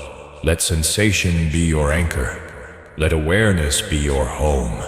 Kayanupassana also reminds us of the body's impermanence. This body changes. It ages. It heals. It responds. Change is not failure. It is life. You are not trapped in this form. You are living through it.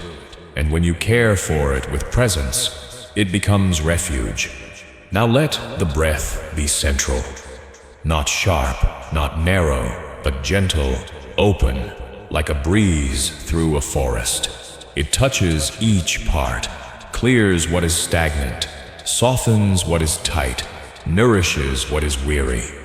There is no perfect way, only the invitation to stay close, not drifting too far into thought, not floating away into abstraction. Staying here, breath, body, awareness. Why can't I just let go? This question often rises not from the body, but from the clinging of identity, a sense of me wrapped tightly around a moment it cannot control. This is where the practice of non-self becomes essential. Anatta, one of the Buddha's core insights, is not a denial of your existence. It is not a rejection of personality.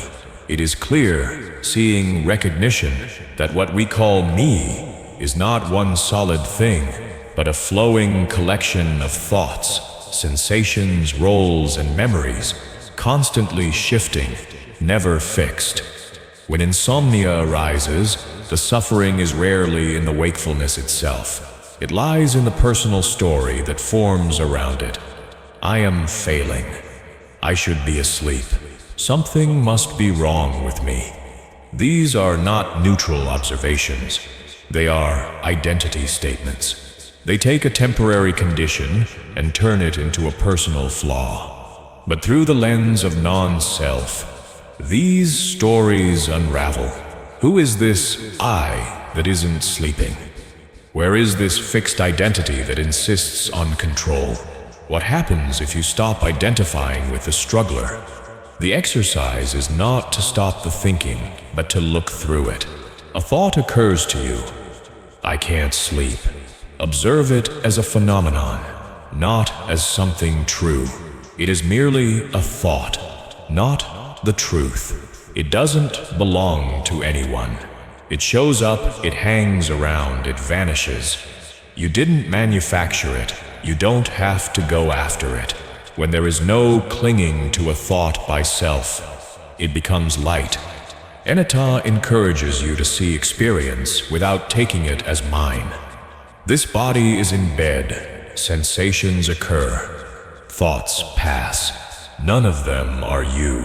There is no fixed self inside not resting. There is only process, breath, sound, sensation, silence, arising and passing away without a center. This transformation need not be effortful. It needs honesty. Begin with what exists. Now there is a thought thinking this should be different. Notice it, let it drift, and then inquire softly. What keeps making this thought feel as if it is mine? Is there truly a self clinging to it together? Or is it merely a habitual echo reiterating itself out of habit? Insomnia becomes heavier with identification. The weight comes not from waking, but from the idea that waking is my problem. But when ownership disappears, the weight loses its grip. To be awake is no longer a crisis. It becomes just another state, like hunger, like warmth, like stillness, not a verdict. Not a failure. Even the sentence, I can't sleep, narrows around identity. It identifies you by what is missing. But if there is no stable I around which to anchor that narrative, the entire structure falls apart. What's left is just wakefulness without struggle, and in that place, rest may start. This doesn't mean sleep arrives instantly. It means the war with the night ends. The urgency fades. Peace has room to grow. Non-self also teaches us something more profound about suffering. We tend to think that there is a me suffering, a me that should be suffering more or less. But suffering never needs a self. It just needs attachment to transient things. Sleep is one of those things wanted, pursued, grasped, and when it doesn't occur, we criticize the invented self. But in the light of an Ada, the blame doesn't hold. The you who couldn't sleep last night isn't the same as the you who lies here now. The stream has shifted, the body has changed, the mind has altered. You're not stable. So why bear the same story across states that never remain? Let the idea, I am a bad sleeper, come up. Observe it openly. Is it true, or is it identity, habit, talking? Was it ever true? Does it promote peace? With contemplative gazing, these identity thoughts start to disintegrate. Presence is left. Breath, body. No label, no judgment, no one failing. Anatta mollifies perfectionism as well. The mind murmurs. Asterisk. There has to be a way to sleep right. My practice has to work. I have to be the calm one, the disciplined one. the meditator who does it right.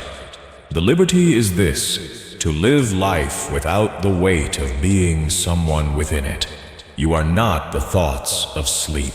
You are not the one who judges the breath. You are not the voice foretelling tomorrow's tiredness.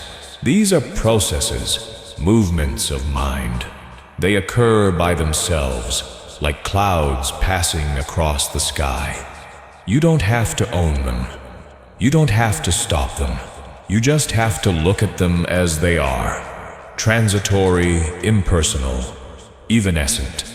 This isn't disconnection. It's a profound connection, not to the story of self, but to what is truly present. And when the story disappears, the senses are back with immediacy. The texture of the blanket, the scent of night air, the soft cadence of the breath. Simple, distinct, present. None of these demand identity. They only demand attention. As the focus settles, the requirement for identity disappears. The brain no longer seeks someone to be. There is only seeing, only knowing, only being, not as self, but as awareness itself. And this awareness resists nothing. It does not require sleep. It does not debate with wakefulness. It merely witnesses, and in that witnessing, peace emerges. This is the practice, not a method, not a goal, but directly seeing, repeatedly. When the mind speaks of "I am awake," you see, there is wakefulness. When the mind speaks of "I'm failing," you see, there is judgment, no resistance, no struggle, just seeing. Through practice, the mind comes to know this new pattern. Know you to guard, know you to defend, know you to repair. Only moments unfurling, experiences unfolding. No center, no fixation, no self to hold on.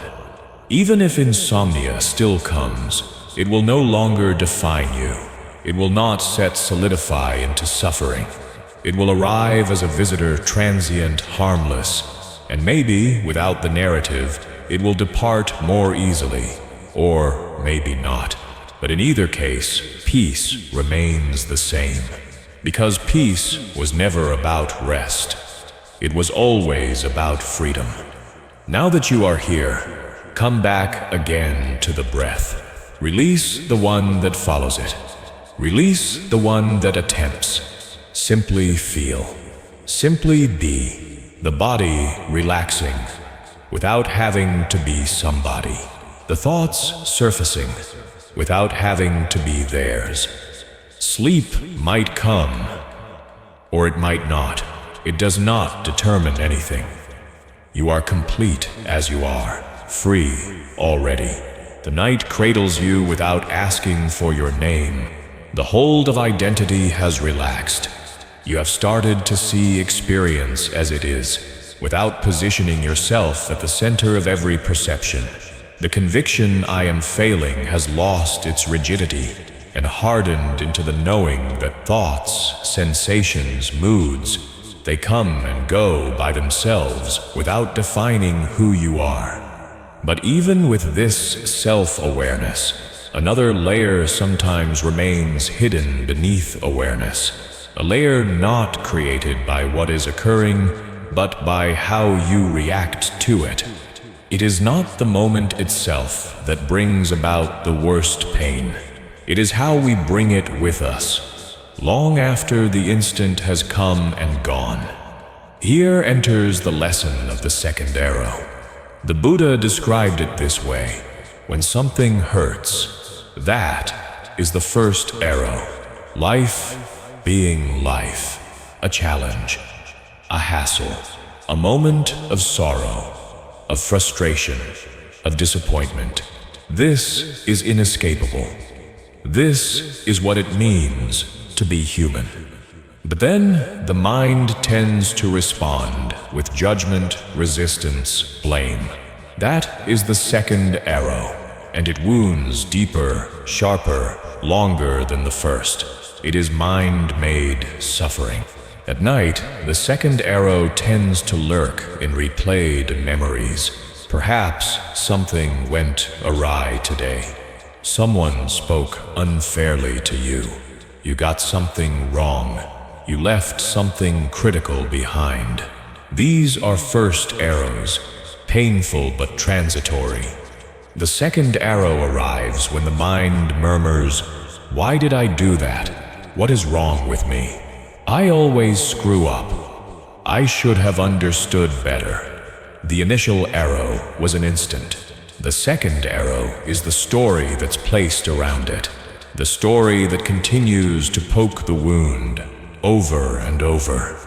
And during nights, most times the second arrow masquerades as reflection. But it's not illumination, it's punishment. You think you're going over the day, but actually you're rehearsing the same criticism, hoping it will alter something already past. The past can't be rewritten. No matter how many times the mind relives it, what you can modify is the burden you choose to bring from it into the current moment, particularly into your sleep. The first step toward peace is acknowledging this difference. Start by paying attention to the quality of your thinking. Are they just indicating a fact, naming what occurred, or are they creating extra stories about what it signifies? For instance, "I forgot to send the message" is a bare fact, a truth, a plain observation. That is the first arrow. But the mind keeps going, muttering, "I'm irresponsible. People must be disappointed in me. I always fail." That is the second arrow. One arrow is unavoidable in life. The other one is avoidable misery, added on top by the habitual tendency of the mind to judge. The exercise is learning to hold back before loosing the second arrow. Or, if you've already loosed it, to see it and take it out softly instead of leaving it embedded in your mind. It is not with argument, not by struggling with the mind that you achieve this, but by greeting it with tender understanding. You can tell yourself, "Yes, this occurred. Yes, it was not pleasant. But I don't have to compound the pain by adding more." Even this mere admission opens a door into peace. The practice isn't about faking that errors did not happen. It's about facing reality without cruelty. You can acknowledge where things went awry without turning against yourself. You can learn without self-attack. Indeed, you will learn more when your inner world is safe, because fear never feeds wisdom. When the mind is no longer a battlefield, clarity has room to emerge. When self-punishment relaxes, rest starts to become familiar once more. The second arrow does not always manifest as guilt. It can masquerade just as easily as anxiety. You are exhausted but can't rest because your mind has jumped ahead into tomorrow's unknowns. The first arrow is the unknown itself. The second is the chain reaction of thought disasters, dress rehearsals for failure, and self-criticism for things that have not yet occurred. Maybe you catch yourself thinking, "What if I mess up tomorrow's presentation? What if I make an idiot of myself?" The second arrow has already been shot. The future hasn't yet come, and the misery already exists here and now, constructed out of thoughts alone. Let go of the delusion that pain beforehand somehow readies you for peace. Let go of the belief that tormenting yourself tonight will keep you safe tomorrow. The second arrow has a habit of masquerading as helpful, suggesting that concern equals responsibility, or that shame equals expansion. But in reality, it just steals from you clarity, depletes your rest, and saps your capacity to respond intelligently when the real moment arrives. So be aware of what you're carrying tonight, not only in your body, such as the weightiness of chest or tension in shoulders, but also in the tone and texture of your mind. Ask yourself, is this pain the initial wound, or is it something I'm still clinging to? If it is the second arrow, let it fall away. You don't have to keep stabbing yourself in order to prove that you care. Compassion doesn't reject pain. It looks at it clearly and then wraps itself around it. It does not constrict. It does not judge. You can put a hand lightly on your chest, breathe slowly, and give yourself an inner sentence. This hurts, and I don't have to make it worse. That is not weakness, that is wisdom. It is the place where the spiral of thought is broken. It is the place where the cycle of reaction no longer sustains itself. The mind, having observed its own pattern, selects something other than that. That is the difference between pain and suffering. Pain is of the world. It exists in life. A cut, a loss, an error. Suffering is what we do about it. Pain is the shards of glass on the floor. Suffering is walking across it repeatedly long after we've recognized it. The second arrow traps us in that cycle. Awareness allows us to sidestep. Sometimes the second arrow is insidious, practically camouflaged as reason. It goes like this: I should have known better, or that wasn't good enough.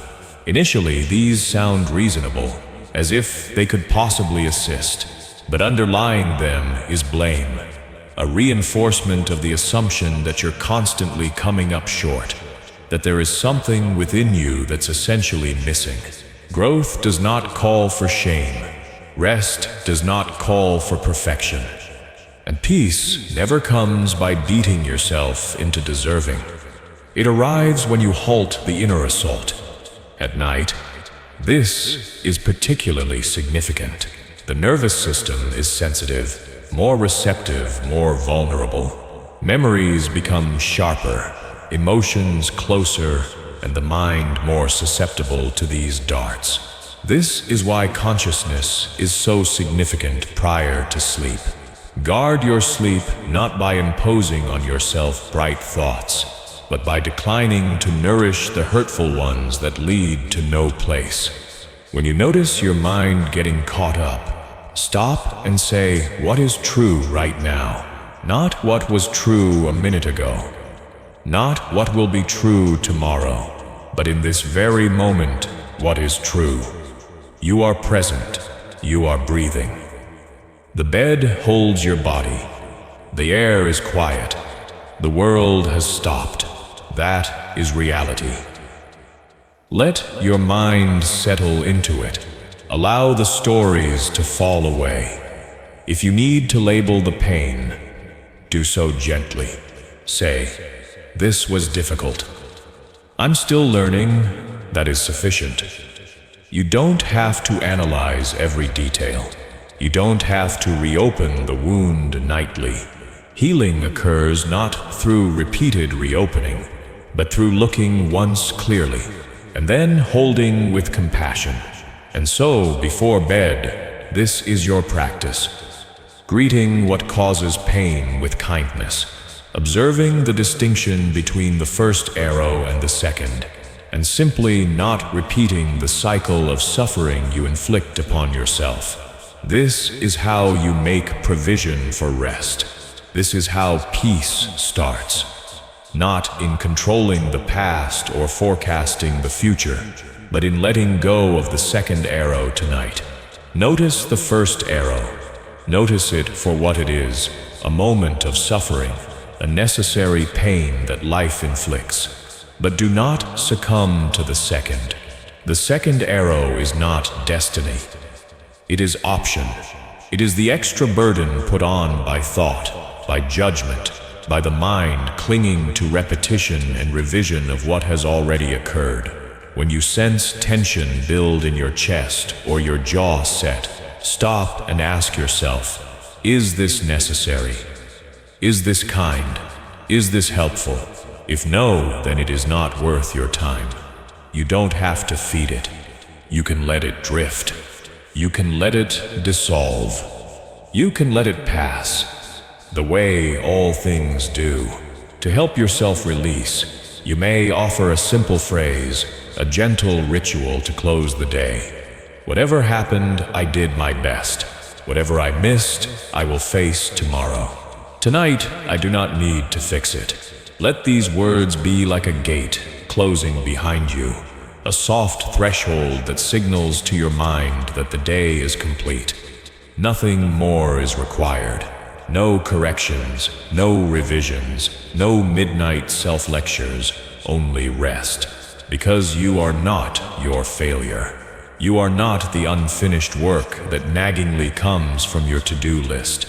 You are not the recollection of your worst moments.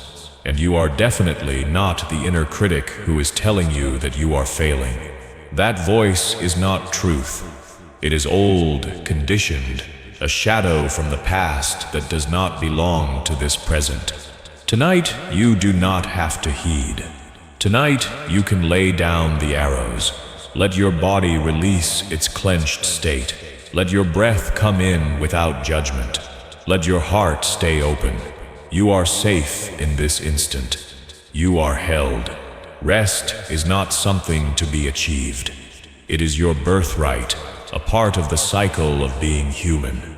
When you cease stabbing yourself with the second arrow, peace has room to come back in. Let room for that to grow. Let the night develop without fighting. You have done your part. You can go to sleep now. No longer arrows, no longer hurt. Only breath, only quiet, only the softness that is on the other side of forgiveness. You have learned how pain becomes more burdensome when the mind adds layers of stories of blame. You have seen that the second arrow, the unnecessary hurt, can be let go. The stories do not have to be told again. The verdicts don't have to be taken on faith. What is left when everything that dissipates is a still space, a holy quiet, and yet this quiet too must be tended. Otherwise, the force of mental chatter, the perpetual talk, thinking, and commentation carries on after everything else has been set down. This is why letting go of the second arrow is merely the start. When it drops away, you are asked to guard the silence that's left. That is where noble silence starts. Noble silence isn't merely the lack of speech. It is the deliberate commitment to peace, the promise to cease feeding noise in all its forms. It's not evasion. It's respect, admiration for stillness, for clarity, for a mind that no longer rings with rehearsed script or unresolved conversations. And silence is not vacant. It is sacred, alive, and spacious. It is a promise not just to still the tongue, but also to still the restless tendency to fill each pause with further commentary. At dusk, the mind enjoys being stirred. It relives the day, rewrites what was said, runs through what will be said tomorrow. The unspoken assumption is, if I just keep talking aloud or to myself, I'll finally get peace. But talking hardly ever solves. Talking activates. Even silent speech keeps the nervous system on high, turning ideas around and around like a wheel that has no choice but to keep turning. Noble silence presents an alternative. It presents relief from the chronic storytelling. It says, you don't need to comment on every thought. You don't need to rehearse every response. You don't need to explain yourself ad nauseum, even to yourself. It is a refuge for the voice that always thinks it needs to speak. This silence isn't harsh. It doesn't exclude others with force. Instead, it is picked quietly, as a desire for calm over stimulation. You can start by building your environment. As the night arrives, dim the lights, dim sound, back away from the draw of screens. Allow your body to learn through these subtle cues that nothing more is required. The conversations can wait. The messages can wait. The world can wait. Presently, your body is enough. Internally, this noble silence equates to no more mind rehearsals, no more rewinding what's already past, no more mind games of pretend arguments that never occurred beyond your mind. If a thought comes up, observe it and let it move on. You don't have to reply. You don't need to finish the sentence. You don't need to correct the narrative this evening. Have a silent agreement with yourself. Anything not pertaining to peace can wait until tomorrow morning. This silence also reaches into the heart. The silence is greater than absence. It is a presence in itself, a comfort, a companion, a great and gentle space where you can exist without performance, without justification, without having to prove anything to anyone, not even yourself. In this silence, you are relieved of the ceaseless choreography of thought. There is no role to play, no script to adhere to, no judgment to expect. You can just be, and in that being, something tender begins to unfold. The body listens. It hears the invitation. Muscles release, shoulders drop further. The breath, no longer broken by commentary, returns to its natural pace, slow, steady, effortless. The heartbeat, previously accelerated by inner argument and retold conversations, gradually becomes slower, comforted by the stillness. This silence says to the nervous system more effectively than any words, "You are safe. You may let go now." This is why in monastic life, noble silence is not just at night. It carries over into daily life, into meals shared in quiet reverence, into tasks done with care but without talk, into walks where only the sound of footsteps and wind disturb the air. This is not solitude, but communion. Communion with presence, with awareness itself, with the life that moves beyond the edge of words. You don't have to be a monk to enjoy this freedom. You can opt for it in your own home, in your own pace. Set aside some hours each night to silence. Put your phone to rest as you would a sleepy child. Let unanswered messages wait. If you share your life with others, you can quietly explain that this is your moment of stillness, not to pull away from them, but to come back to yourself. You don't have to disappear, simply talk less. And when you do speak, let it be from tranquil instead of habit. Within, the practice becomes even more extreme. Rather than practicing tomorrow's dialogue, let them stand without writing. Rather than again explaining your emotions to yourself, sit with them in silent friendship, as you would sit next to a good friend who doesn't need explanation. The future can come when it will, unpracticed. The past can remain where it is, and as you practice, something beautiful starts to manifest. The elegance of silence itself. You understand, silence is not emptiness, but an immense meadow of presence. It's living, complete, full. It contains everything without having to make it conform. From this meadow comes a type of wisdom that can't be coerced with thinking. It is the wisdom of hearing, the wisdom that listens not only to the self-evident, but also to the understated, the quietness of your own breathing, the creaking of the house, the faraway rumble of life going on outside your walls. They are not distractions. They are reminders that life doesn't need your narrative to happen. In this silence, wisdom will come, clear, soft, and complete, but you don't need to catch it. don't need to interpret it into words. Not every truth needs to be expressed. Some should be felt, be experienced. Silence is what teaches you this. Your connection to sleep also changes. Sleep is not a reluctant acquiescence, no longer the shutting down of a full day. It becomes an extension of quiet, an intensification of rest, the site where even thinking disappears. Good silence leads the mind into this plunge, training it to let go, training it to have faith in quiet. And when you wake up in the middle of the night, the way minds do, you do not have to restart the talk. You do not have to figure out the hours until dawn or rehearse the list of unfinished work.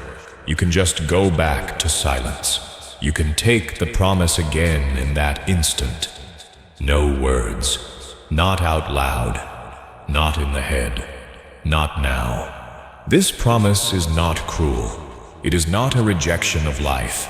It is a gift of compassion to yourself, to your mind, to your body, that has worked enough under the burden of perpetual commentary. You have thought enough, solved enough, explained enough for one day. Tonight, you may rest in quiet. Let this be your gentle vow, that no more words will be spoken to the day, neither spoken nor rehearsed in your mind. That silence will envelop you, hold you, and do the work of healing that words can't. Tomorrow, the world will come back with its demands. But tonight, silence is sanctuary. Let it penetrate. Let it envelop you. Let it become the gentle tongue of sleep. And as this quiet settles, not only around you but inside, you start to notice what stillness uncovers. Often it is, too often during the course of a day, we hurry along and operate on autopilot, taking for granted the miraculous fact that our bodies work at all, to breathe effortlessly, to lift our arms and legs, to process food, to see, to speak. These are miracles we never take time to observe. They are not ensured. They are not assured. When we reflect on sickness, we do not do so to invite fear. We do so to invite gratitude. Sickness reminds us of what we often overlook. Even when the body aches, even when it feels tired or carries pain, it is still here, carrying you. Tonight, your body still breathes. It still allows you to rest. And for this moment, that is everything. You can take kindly awareness to any area of your body that is causing distress, not to push against it, not to examine or correct it, just to observe it respectfully, as if bending silently in reverence before it. You can whisper, "This, too, is part of being alive. This, too, is welcome." Allness is not failure. It is not evidence that you have done something wrong. It is the body doing what bodies do, changing, reacting, healing, adapting. When you release the idea that health is a right that is always there, health becomes a gift. That gift humbles pride and opens the heart. The second messenger is aging, the most faithful friend of life. Aging doesn't wait until later. Aging is occurring right now. From the moment of birth, the process starts and never ends. Every cell changes. With every breath, you move further down the curve of time. The body you have now is different from the one you had a decade ago.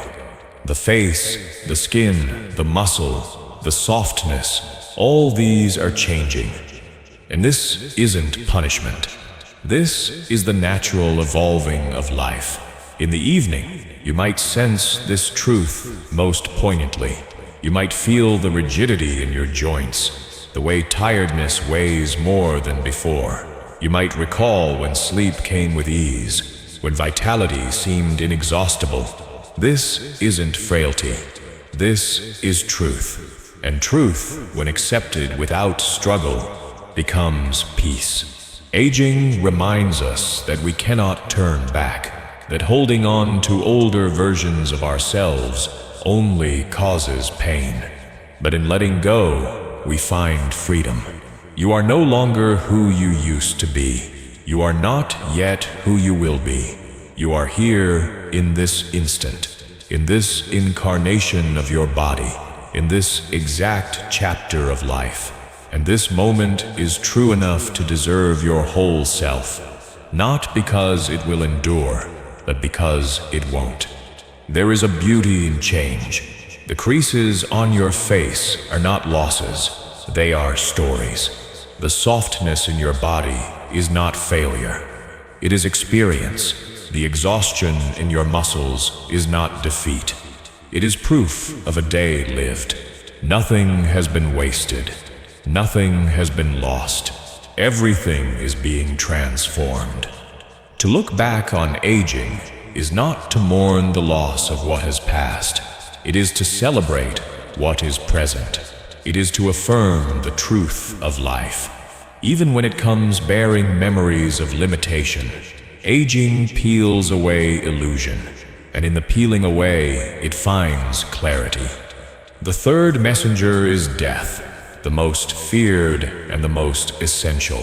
Death is not here to scare. It is here to enlighten, not because it destroys everything, but because it cuts close to what counts. Death is not punishment lurking over the horizon. It is interwoven into every breath. A breath ends, a thought evaporates.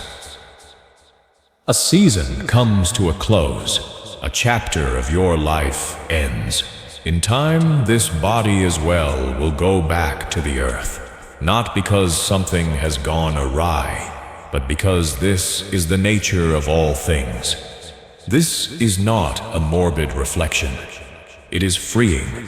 For when you recall that life is limited, the pet peeves fall away, the fear of judgment unravels, the need to control everything disappears. Suddenly what really matters stands out as unmistakably clear. You observe that rest at the moment, here and now, in this peaceful room, is not to be fought for. It is to be received. You do not know how many nights are left, but you have this one. You do not know how many breaths are left, but you have this one. When you permit death to sit next to you, not as a shadow, not as something to be feared, but as a teacher, you experience time differently. Time slows, time sweetens, time smooths its edges.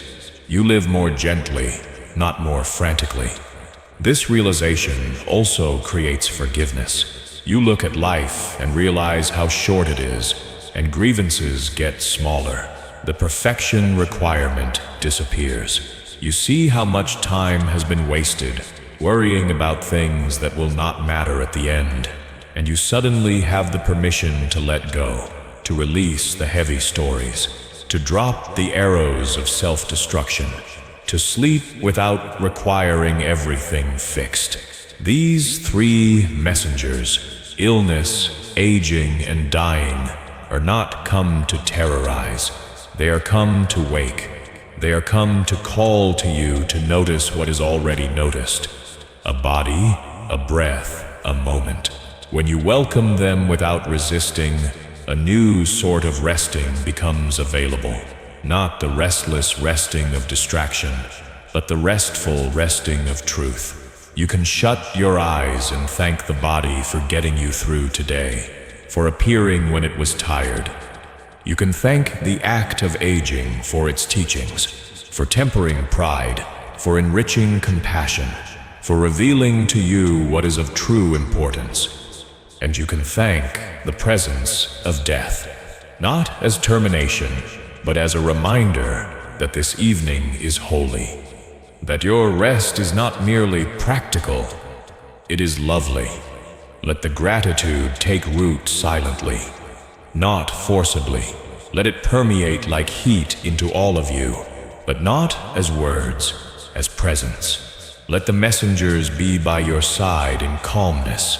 They are not here to steal anything away from you. They are here to offer insight, and insight, in its simplest essence, is the start of wisdom. You are alive in this moment. You are breathing in this moment. You are here in this moment. And with the knowing of this, the night is no longer terrifying. It is stillness. It is clarity. It is the potential for peace. And in time, it is sleep. Let it arrive without fight, without further words. Only quiet, only rest. Let it arrive without pretending. May forgiveness come not as performance, not as a requirement to feel other than you do, but as a gentle thank you to life itself. The messengers have done their job. They have revealed to you the truths of illness, of aging, of death. They have stripped away the din and exposed what is delicate, what is precious, what is real. And now in this softened place, one final boundary exists to be passed before rest, the heart. It is not always the mind's chatter or the body's pain that gets in the way of sleep. It is the heart that still holds on. It holds on to arguments, to regrets, to betrayals, to unspoken and spoken words that linger long past the evening. The body can be still, but the heart is tight, holding hard to wounds it doesn't want to let go of. Forgiveness becomes important here, in the darkness prior to sleep.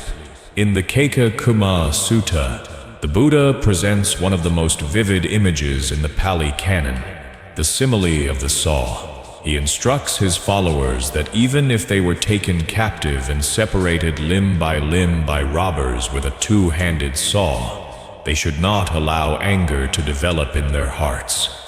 On first hearing, this appears impossible, even absurd.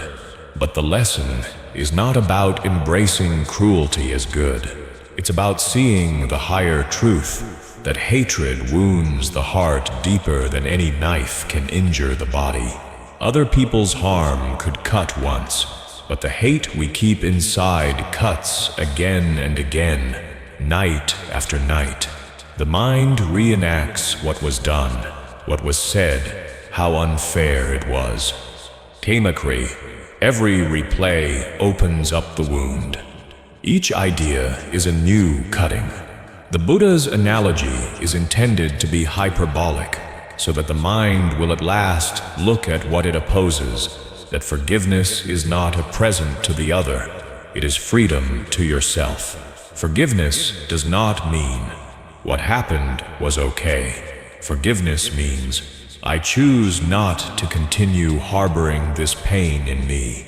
I will not continue to cut myself with the knife of resentment.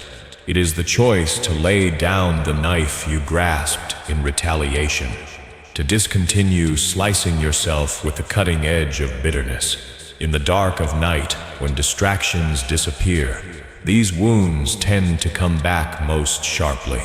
The mind opens up the courtroom, summons the witnesses, reconstructs the case again.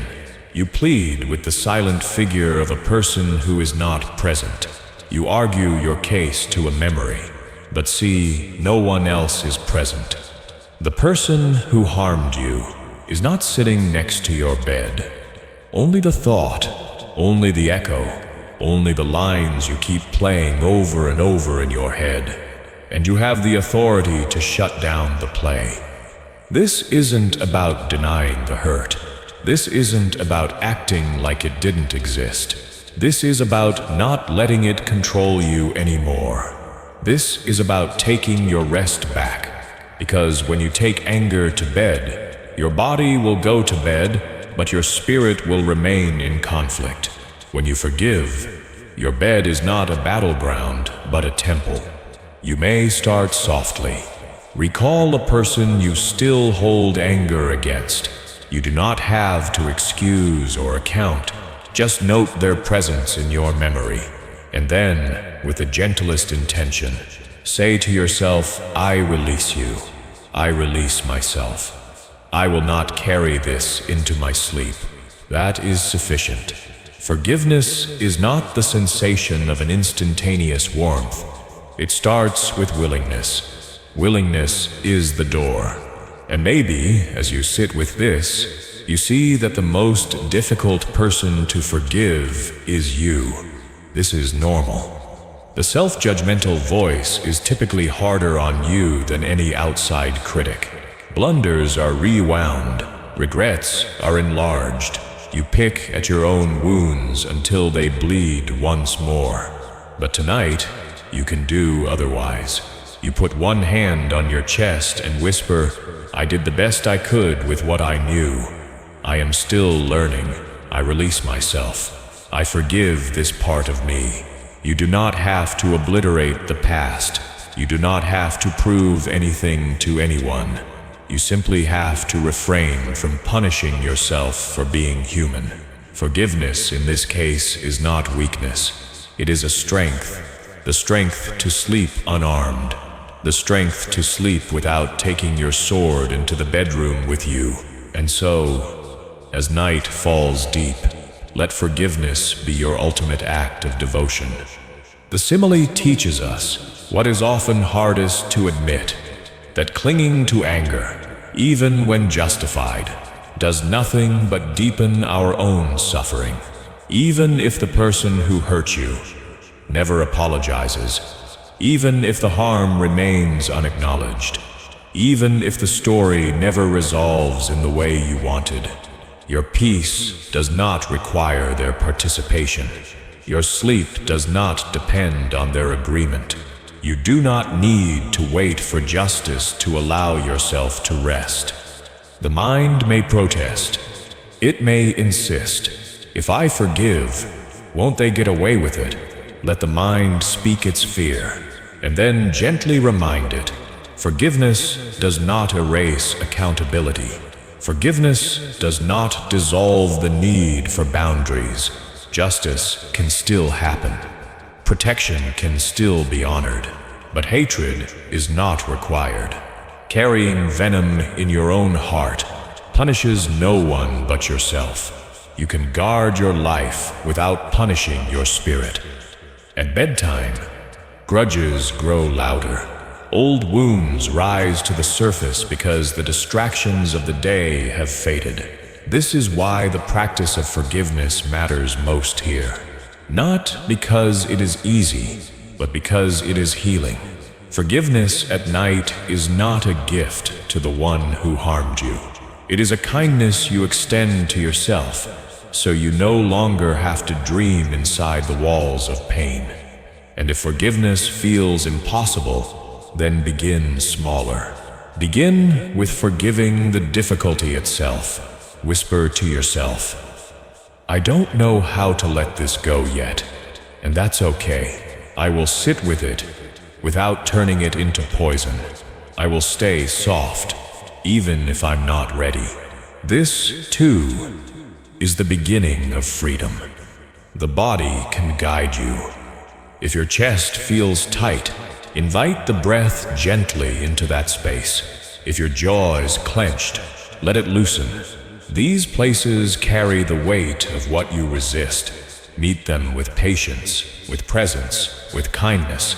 Forgiveness is not an abstract idea. It lives in the body, unfolding as ease. With practice, you begin to see how much energy anger requires. You begin to notice how exhausting it is to keep track of every wrong, to rehearse every insult, to define yourself by wounds long past. And then, one night, quietly, unexpectedly, you may feel something drop away. A weight you didn't realize you were holding. A story you no longer need. A name that no longer stings. That is the moment the simile fulfills its purpose. You see clearly that peace was never about what happened. Peace was always about how long you kept holding on. That is the moment you put down the saw. You step out of the scene, and for the first time in a long time, Your heart is free to rest. Let this be your closing act tonight. Not another conversation, not another explanation, but a silent offering. I forgive what I can. I hold gently what I cannot. I choose peace over memory. I choose rest over rumination. I offer this night to something greater than pain. There is nothing more to do now. No fight to replay. No punishment to carry. Let the night be soft. Let the breath be slow. Let the heart be light. And let sleep come, not because everything is perfect, but because you are no longer demanding it to be. You have chosen forgiveness. And that is enough. Now in this space of letting go, you arrive at a threshold you cross every night without noticing.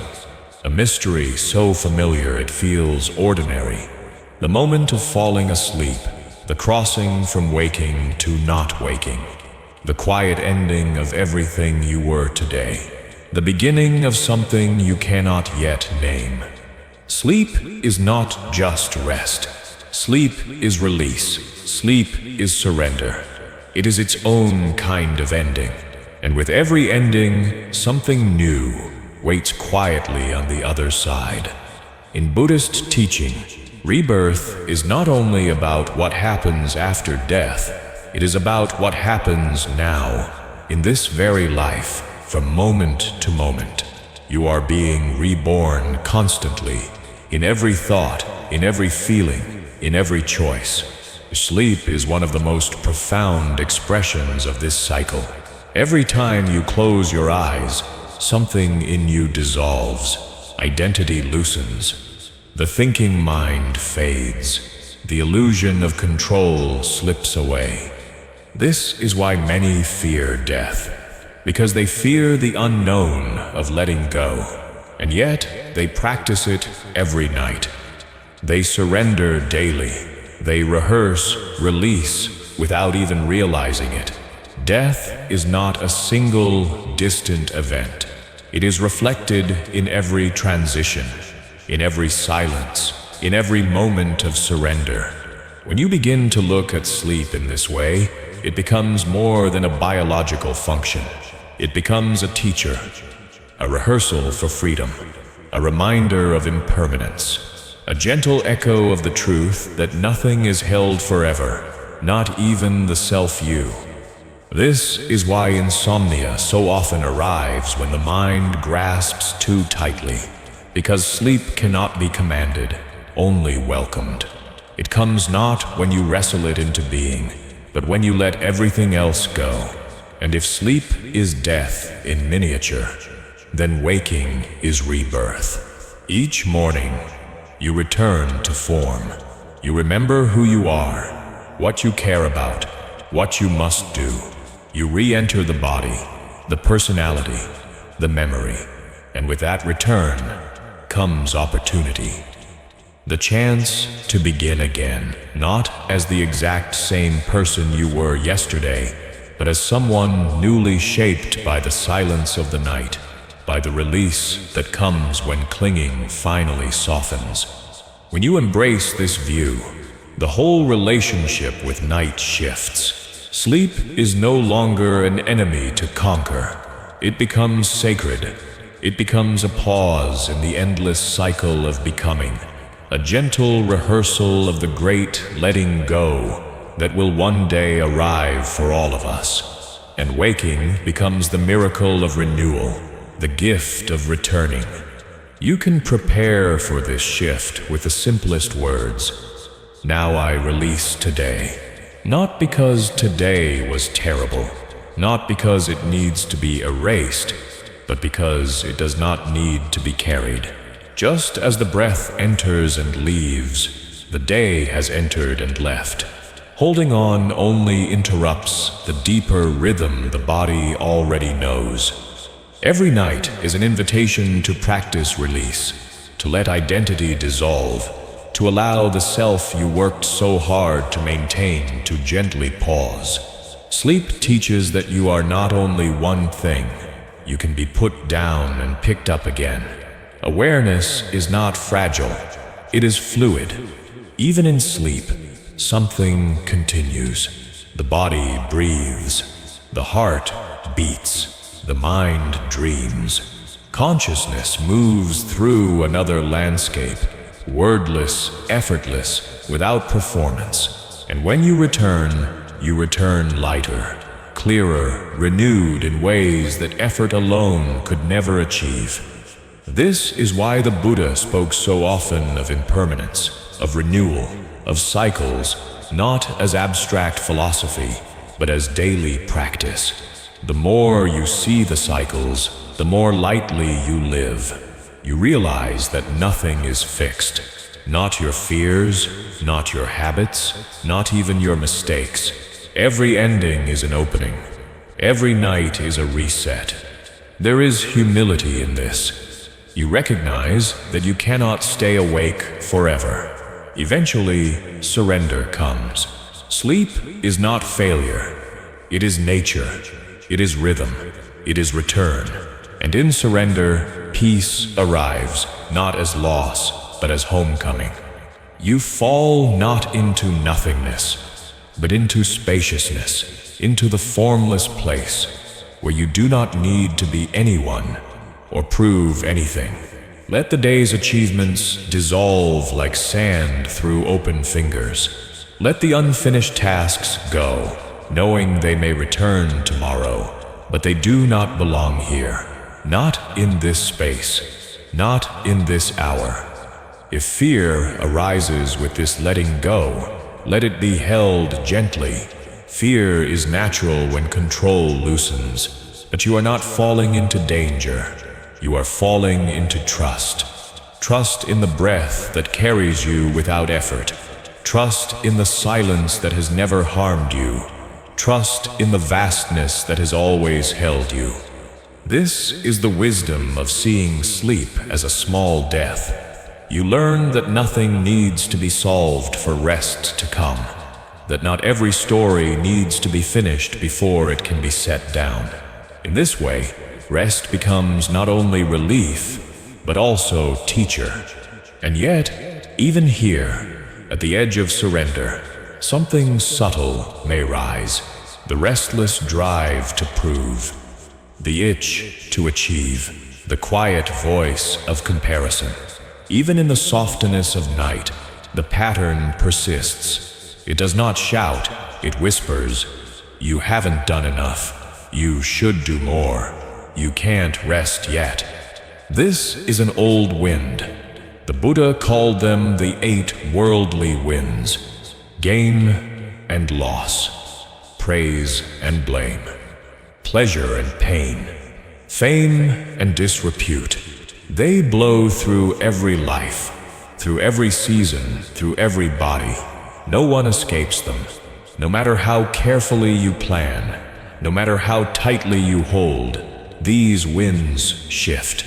You may taste gain today and loss tomorrow. You may feel the sweetness of praise in one breath and the sting of blame in the next. Pleasure may lift you for a while, only for pain to follow. Fame may sparkle briefly before disrepute settles in its place. These winds are not personal. They are part of the weather of existence. The problem is not that they blow. They blow constantly. These 8 winds, sometimes filling your sails, sometimes knocking you off balance, but always in motion. You cannot stop them. You cannot predict them, and you cannot build a life free from their touch. But you can learn how to stand in their presence without being carried away. At night, when you lie down, the winds often circle back through memory. The mind whispers, "Did I do enough? Did I succeed or fail? Was I valued? Do I deserve to rest?" These are not random questions. They are the voices of the winds, testing your balance, tugging at your worth. Begin gently by noticing which of these winds has visited you today. Did you feel the rush of gain, a success, a completion, a recognition, and find yourself clinging, hoping it will last? Did you feel the sting of loss, a missed opportunity, a closed door, a disappointment, and feel your mind spinning, trying to rewrite what has already happened? Both are tension. One is grasping, the other is resistance. Perhaps you received praise, sweet, uplifting, affirming. But notice how quickly praise becomes pressure. If they approved today, will they approve tomorrow? Will you meet their expectations again? The craving for praise births the fear of blame, and often blame does not even need to arrive. The fear of it is enough to keep the nervous system on edge, preventing the body from surrendering to sleep. Pleasure, too, stirs the mind. The joy of a moment of laughter, the delight of a good meal, the warmth of connection. These are natural, but the mind clings, replaying, protecting, reliving. And just as pleasure is clung to, pain is resisted, whether physical or emotional. The reflex is to push it away, to ask, why me? How do I stop this? Yet, in that resistance, a second arrow is fired. And then there is fame and disrepute, not only in the sense of public recognition, but in the simple human longing to be seen, understood, admired, or at least acknowledged. Its opposite is the fear of being invisible, dismissed, misunderstood. At night, you may find yourself replaying conversations, imagining how others perceived you, building stories that either validate or condemn your worth. But the Buddha's teaching is clear. These wins are not personal. They do not single you out. They are woven into the world itself. If you cling to them, you will suffer. If you attach your peace to gain, loss will unravel you. If you attach to praise, blame will crush you. If you chase pleasure, pain will undo you. If you define yourself by being seen, you will fear being forgotten. Letting go of these wins is not indifference. It is not apathy. It is freedom. Freedom is knowing your value does not rise or fall with outcomes. Freedom is remembering that you are not measured by external conditions, but by your clarity, by your ability to stand steady when the winds pass through. At bedtime, this freedom matters most. The body can only rest when the mind no longer feels the need to prove, when it stops comparing, when it no longer argues with how the day unfolded, when it stops keeping score. You can begin this release with a simple reflection. Recall the 8 wins quietly and name them one by one. What did I gain today? What did I lose? What praise did I receive or crave? What blame did I fear or endure? What pleasures did I cling to? What pains did I resist? Where did I feel seen?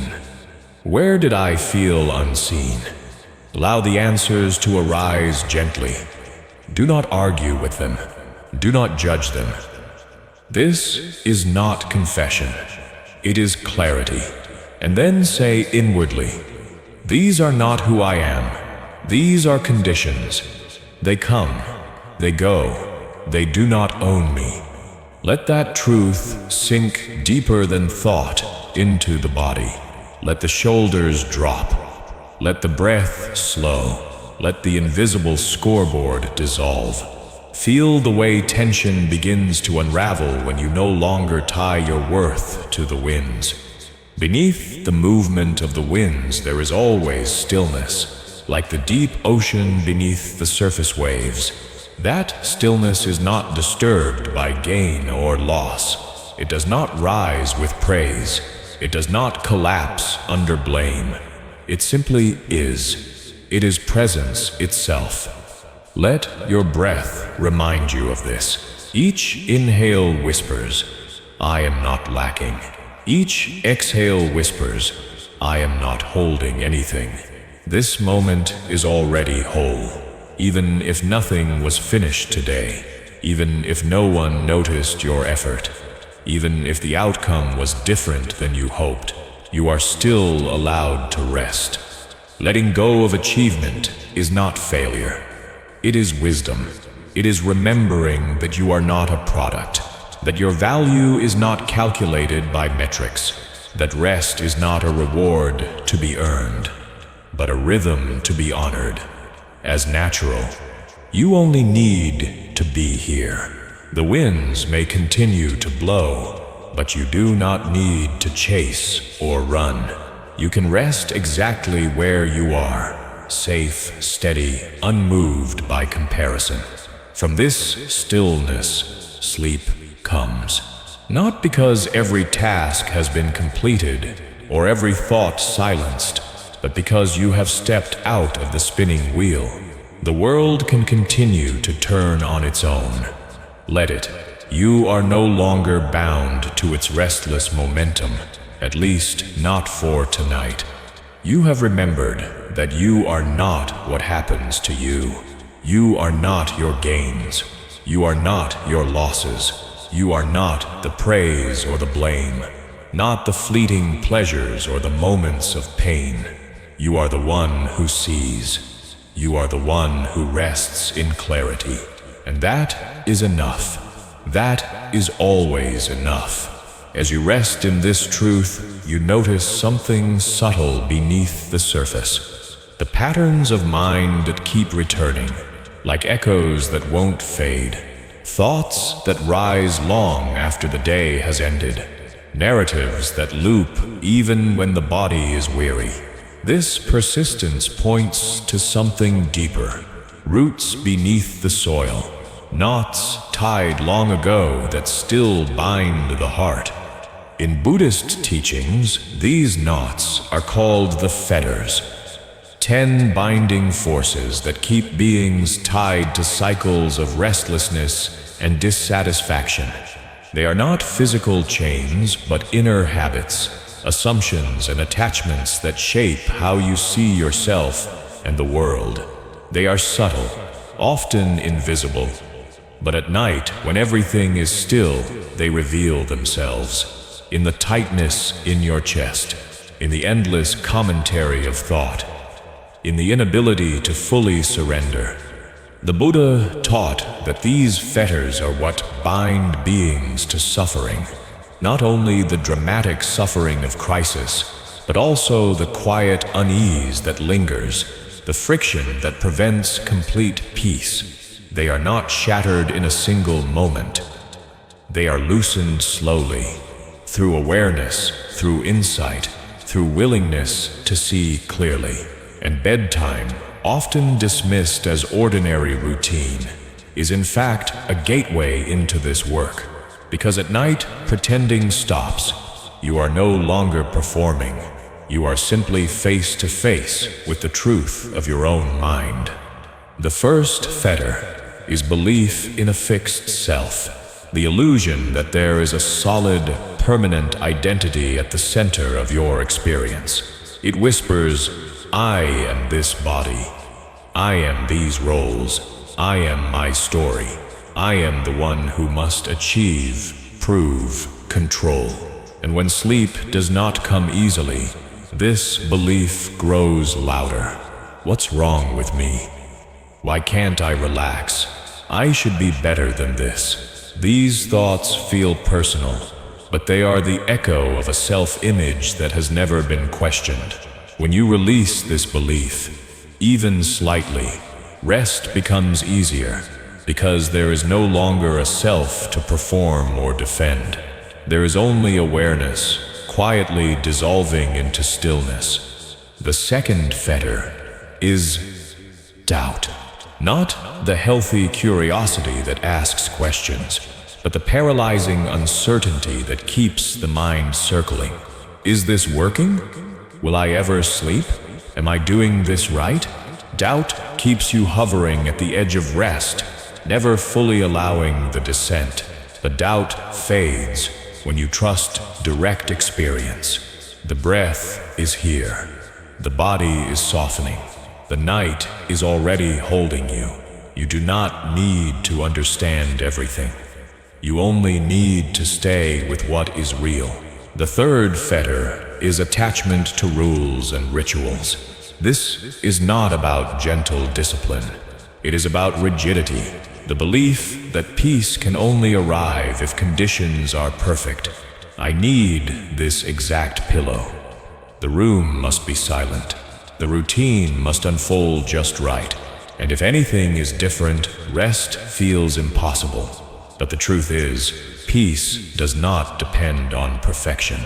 Peace can arrive in imperfection, in unpredictability, in the ordinary chaos of life. When you loosen this attachment, you see that stillness is available in any condition, because stillness is not created by circumstance. It is revealed by letting go.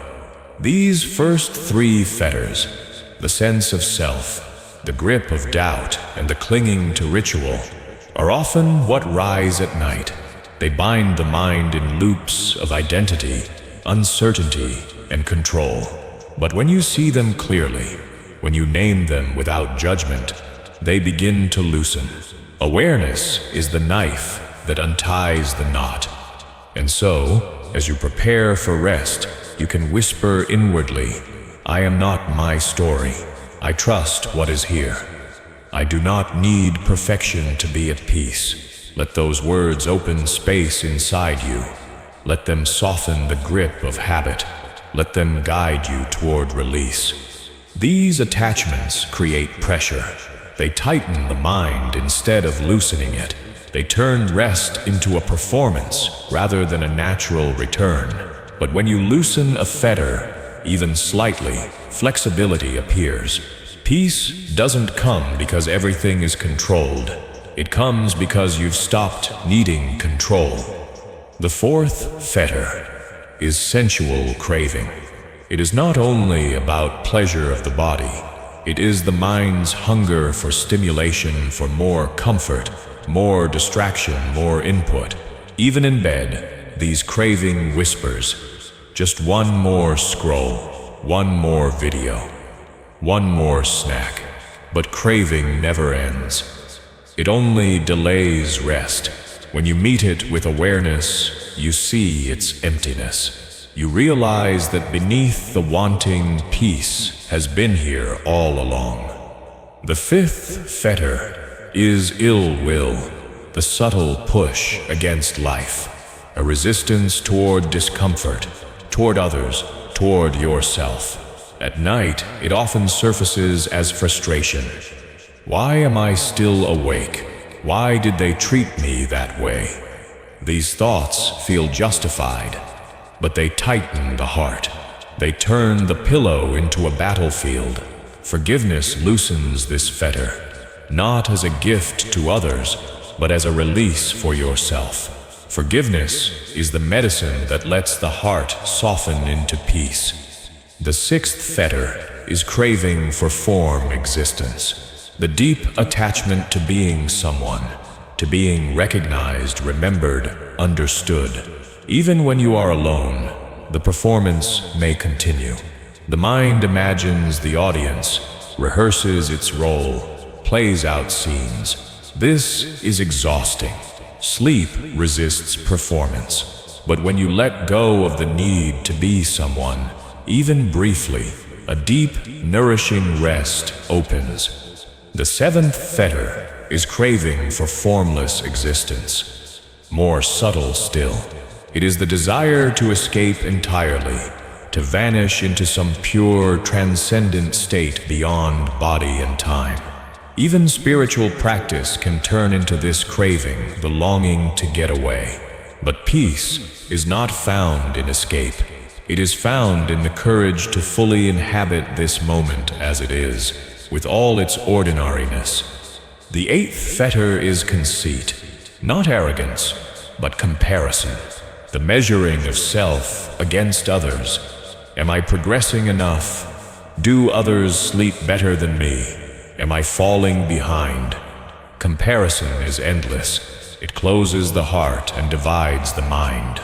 But when you drop the measuring stick, you return to your own breath, your own body, your own night, and that is always enough. The ninth fetter is restlessness. Not a single thought, but a hum beneath the surface, a background buzz of discontent. It is the sense that something is missing, even when nothing is wrong. Restlessness keeps the body alert long after the day is done. This is where mindfulness becomes medicine. Each breath, each sensation is an anchor. Each exhale is a reminder. This is enough. I am enough. The 10th fetter is ignorance. Not lack of knowledge, but lack of seeing clearly. The mind that forgets impermanence, that believes things are fixed, that mistakes thoughts for truth, that insists rest must be earned. But when ignorance fades, wisdom grows. You see that the night is not an enemy, that sleep is not a trophy, that peace is not far away. Each of these fetters can reveal itself in stillness. They come forward at night not to punish you, but to invite you, to show you what still binds and what can be released, not all at once, not with violence, but slowly, gently, with kindness and honesty. So tonight, reflect with care. Which fetter stirred in you today? Which one lingers now? Can you name it without judgment? Can you sit with it without clinging? Can you loosen it even slightly with awareness? You are not asked to break every chain tonight, only to see what is here, to see what tugs at your peace, to rest in the clarity of seeing. And that, seeing itself, is the beginning of release. Now let your breath carry you deeper. Let it travel into the tight places. Let it soften what no longer needs to be held. Let your mind settle not only. The 7th picture is the ox forgotten, the seeker alone. In this stage, you begin to see that all the searching, all the effort, all the chasing after resolution was itself a movement of mind. What you thought was missing was never separate from you. The ox was not out there. It was always the life pulsing through each breath, the awareness present in each moment. Even dreams are no longer obstacles to peace, but reflections of it. They stop being puzzles to decode, and instead become mirrors, gentle reminders of how inseparable the inner and outer worlds truly are. Then comes the 8th picture, both self and ox forgotten. Here, the restless seeker and the untamed mind dissolve together. What remains is pure presence, wordless and whole. This is not ordinary sleep. It is not a dream you remember or a narrative you carry. It is a deep, luminous stillness, a kind of rest that leaves no residue. You wake not with fragments to interpret, but with a lightness that cannot be explained. This stage is rare and subtle, yet it points to what is possible when grasping falls away entirely. The 9th picture is the return to the source. After the forgetting, after the deep stillness, there is a kind of re-emergence. You wake, you rise, you step back into form, but with new eyes. The ordinary world no longer feels ordinary. Each sound, each sensation, each face you meet carries the freshness of beginning. In dream time and in sleep, you touched what is timeless. Now you carry that fragrance back into time-bound life. The day becomes a continuation of the night's practice. And finally, the 10th picture, entering the marketplace with open hands. The boy returns to the world, not as someone striving, not as someone burdened, but as someone free. He walks through the marketplace, the noise, the business, the endless exchanges of gain and loss with empty hands. Empty because nothing needs to be clung to. Empty because nothing is missing. Empty because presence itself is fullness. This, too, can be your relationship to sleep. Night is not a gap in the path, not wasted time, not a blank to push through. It is part of the journey. A chance each evening to release the restless seeker, to loosen the fetters, to drop the worldly winds, to soften into forgiveness, to enter stillness, to forget even yourself. And so tonight, as you rest, you might remember the ox-herding boy. You might see in your own restless circling the beginning of practice. You might recognize in your dreams the footprints of awareness. You might feel in your body the tug of the ox, strong and wild, and the gentle strength it takes to lead it home. You might notice in moments of deep rest how both seeker and sought fall away. And then you might wake in the morning, stepping back into the world with lighter hands, with a clearer gaze, with a heart a little less burdened. Not because everything is perfect, but because you remembered presence was always here, even in the silence of sleep. Let this night carry you through its own ox-herding. Let each stage, from restlessness to stillness, unfold in its own rhythm. You do not need to control it. You only need to allow it. Sleep will come.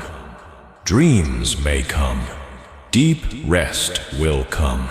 And beyond them all, awareness remains, steady and bright, waiting to greet you again with the morning light. Many people mistake effort for control. They believe that if they could just push harder, focus longer, discipline themselves more strictly, then peace would arrive. But the truth of right effort is softer. It is not the clenched fist. It is the open palm. It is not straining the breath. It is resting in the breath that is already there. When you bring this understanding into the night, the whole relationship with rest changes. You stop treating sleep as a test to pass, a prize to win, or a skill to master. You begin to see it as something organic, something that blossoms when the conditions are kind. Just as flowers bloom in spring without being forced, the body settles into sleep when pressure is removed. This is why right effort is so important here. It shifts the energy of the mind from striving to allowing, from demanding to welcoming. Instead of saying, "I must sleep now or tomorrow will be ruined," you say, "I am creating the conditions for rest. Sleep will come in its own time." Already the body softens at this message. Already the nervous system receives permission to release. Right effort at night is simple. It begins with intention, the quiet resolve to stop harming yourself with judgment, to turn away from harshness, to stop feeding the restless voice that insists something is wrong. Each time you notice that voice, you meet it like a child having a tantrum, patiently, without anger. You do not need to argue with it. You simply let it tire itself out. Then comes cultivation, choosing what to water in the mind. Instead of replaying the day's stories, you choose the breath. Instead of tightening against discomfort, you choose compassion. Instead of resisting the moment, you choose acceptance. Each choice is small, but together they create the soil in which rest grows. And finally, right effort knows when to step back. It knows that even practice has limits. Just as a gardener does not pull at the seed to make it sprout, you cannot tug at yourself to make sleep happen. You prepare, you soften, you allow, and then you trust. Sleep is not made. Sleep is received. As you lie here now, let this be your practice of right effort. Release the pressure. Drop the demand. Whisper inwardly, I do not need to force this. I am only creating the space. Sleep will come when it is ready. Feel how the body responds to that permission. The breath deepens. The shoulders release. The heart grows lighter. You have stopped chasing. You have stopped resisting. You are simply here. This is the essence of right effort. Not force, not neglect, but balance. The energy that knows when to engage and when to let go. The wisdom that recognizes rest is not earned, but allowed. And so, as the night carries you further inward, let go of control. Let the ox return to the field. Let the winds pass overhead. Let the fetters loosen on their own. Let the messengers step back into silence. You are not required to do anything more. The body knows how to rest. The breath knows how to soften. Awareness knows how to dissolve. Trust this. Trust yourself. Trust the night. Let sleep arrive not as something captured, but as something received. Let it come quietly, like a tide returning to shore. Let it take you as you are, unfinished, imperfect, human. And when it comes, may it be gentle. May it be deep. May it be free of striving. Because tonight, you are no longer forcing peace. You are. Sensual desire is subtle because it often masquerades as comfort. The mind whispers, if I just get this one thing, then I'll be at ease. But every time you follow, the horizon moves. The just one more never ends. At night, this hindrance delays rest by keeping you reaching outward rather than softening inward. The way to meet sensual desire is not to condemn it. Desire itself is not wrong. It is simply energy moving outward, seeking, but it does not deliver the peace it promises. So instead of suppressing it, see it clearly. Notice how it feels in the body. Perhaps a restlessness in the hands, an itch to move, an unsettled vibration in the chest. Notice the thought it rides on. Just a little more, then I'll feel okay. Recognize the loop. Smile at it gently and return. Return to the breath, to the weight of the body, to the quiet reality of this moment. Remind yourself, satisfaction isn't there. It is here. It has always been here. The second hindrance is ill will. This is the quiet resistance, the subtle pushing away. It might be directed toward yourself. Why am I still awake? What's wrong with me? Or toward others, replaying an argument, reliving a slight, keeping the heart tight with blame. Ill will keeps the body tense because the nervous system believes it is under attack, even when the enemy is only memory. To meet ill will, bring forgiveness, not as approval of what happened, but as release of your own burden. Whisper inwardly, I forgive this moment. I forgive myself for struggling. I release them from my mind. I release myself from this weight. Forgiveness is not weakness. It is the medicine that unclenches the heart and opens the doorway to rest. The third hindrance is sloth and torpor, the heaviness of mind and body, the fogginess that feels like sleepiness, but is not true. Rest. It is the state of collapse, of drifting without awareness.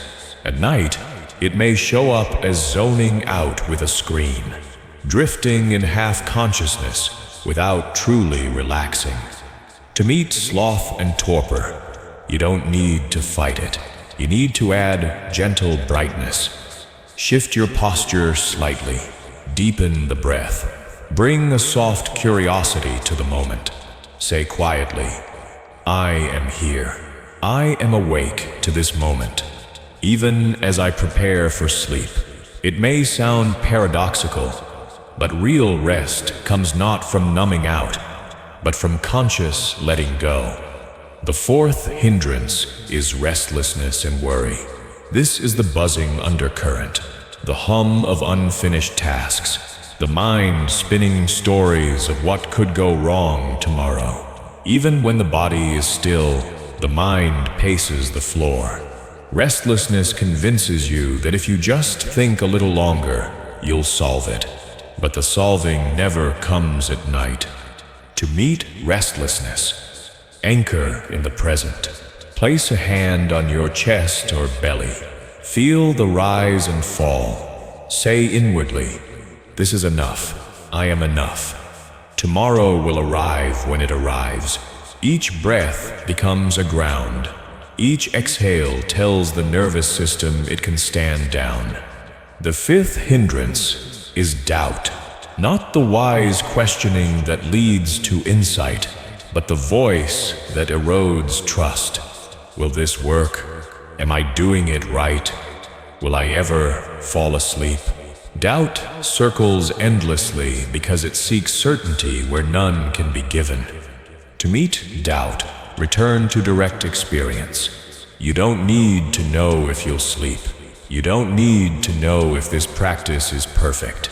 You only need to notice the breath entering now, the body resting now, the present unfolding now. Trust the process, even when results are invisible. Say quietly, this is the practice. This is enough. All five hindrances share the same root misunderstanding. They whisper that peace is outside of you, that rest must be earned, that something else must change before you can let go. Sensual desire promises comfort in more stimulation. Ill will promises resolution through rejection. Sloth pretends to offer rest, but dulls awareness.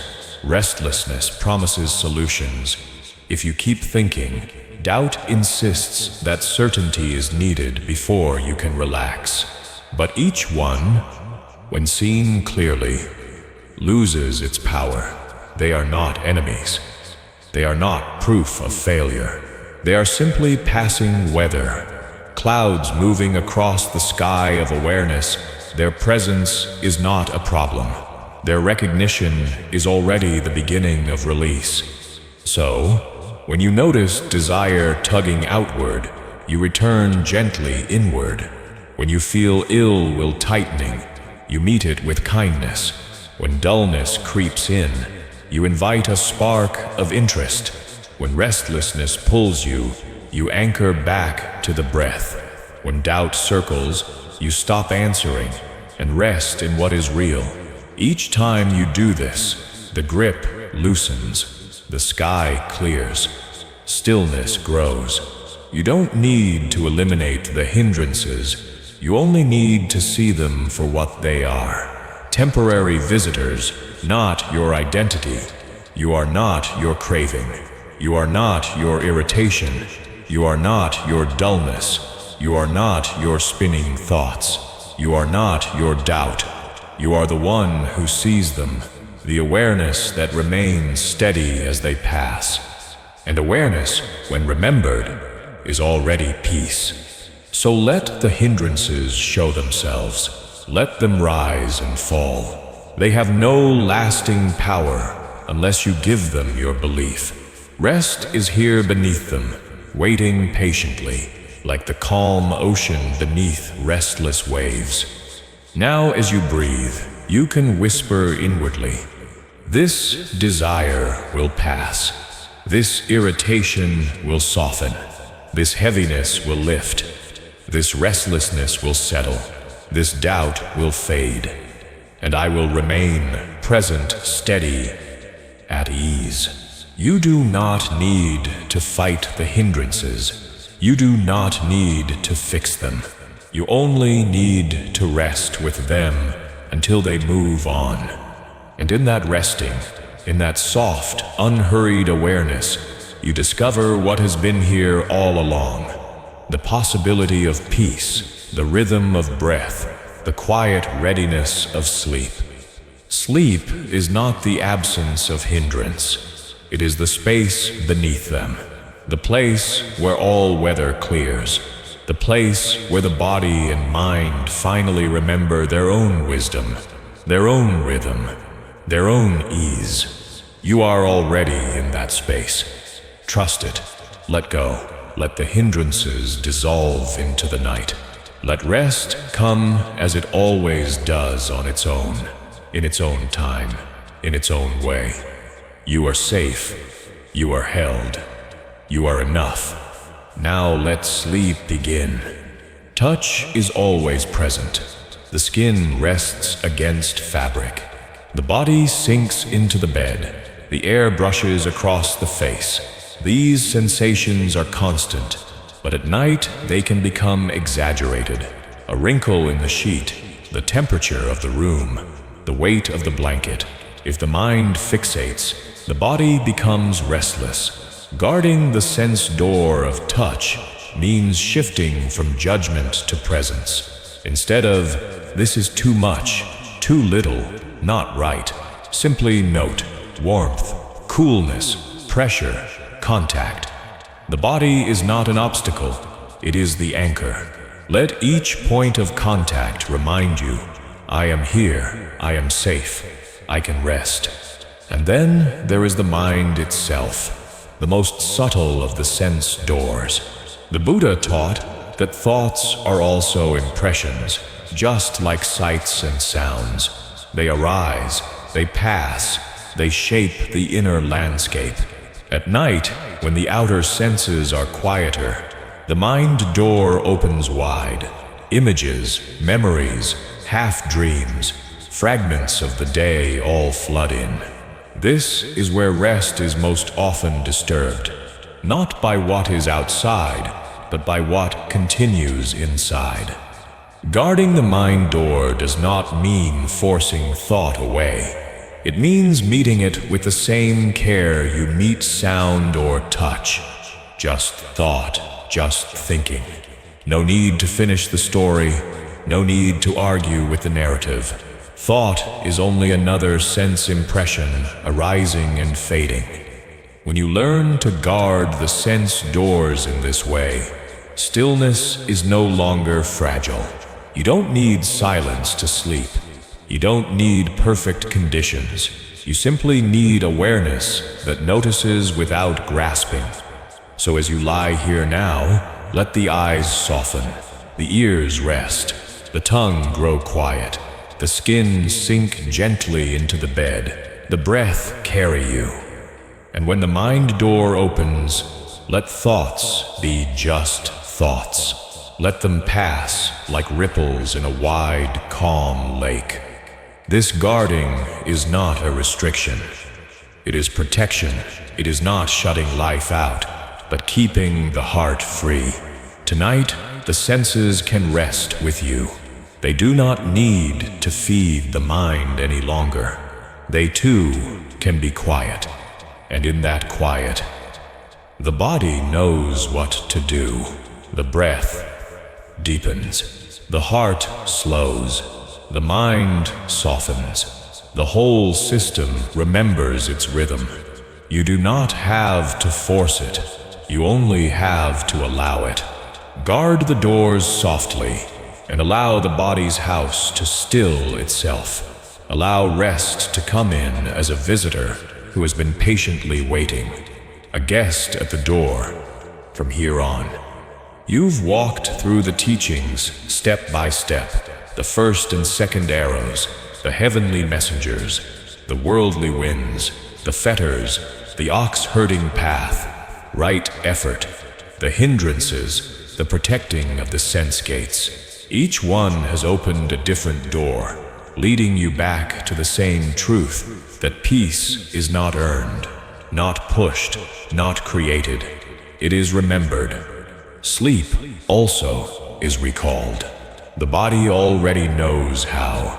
The breath already knows how. The heart, set once free from its clutching, slips easily into rhythm. Tonight, you are not constructing rest. You are unveiling it. So let the eyes close now. Effortless. Let the ears relax into quiet. Let the body settle farther down into the bed, letting go of every last struggle to remain upright. Let the mind rest, not by quieting thought, but by no longer pursuing it. Awareness itself is your pillow now, soft, steady, enough. If lessons stay in the mind, let them wander into dreams. If quiet stays, let it grow deep. If all is gone, have faith in that too. You are safe. You are whole. You are home. Rest tonight, not as flight, but as return. May dreams be soft teachers to you. May breath carry you further than effort ever could. And when morning arrives, may you awaken not just renewed, but reminded of clarity, of compassion, of the freedom that has always been here. Thank you for being on this journey. Thank you for releasing time and again, one breath at a time. Sleep deeply. Rest well, wake gently, and remember, you are already enough.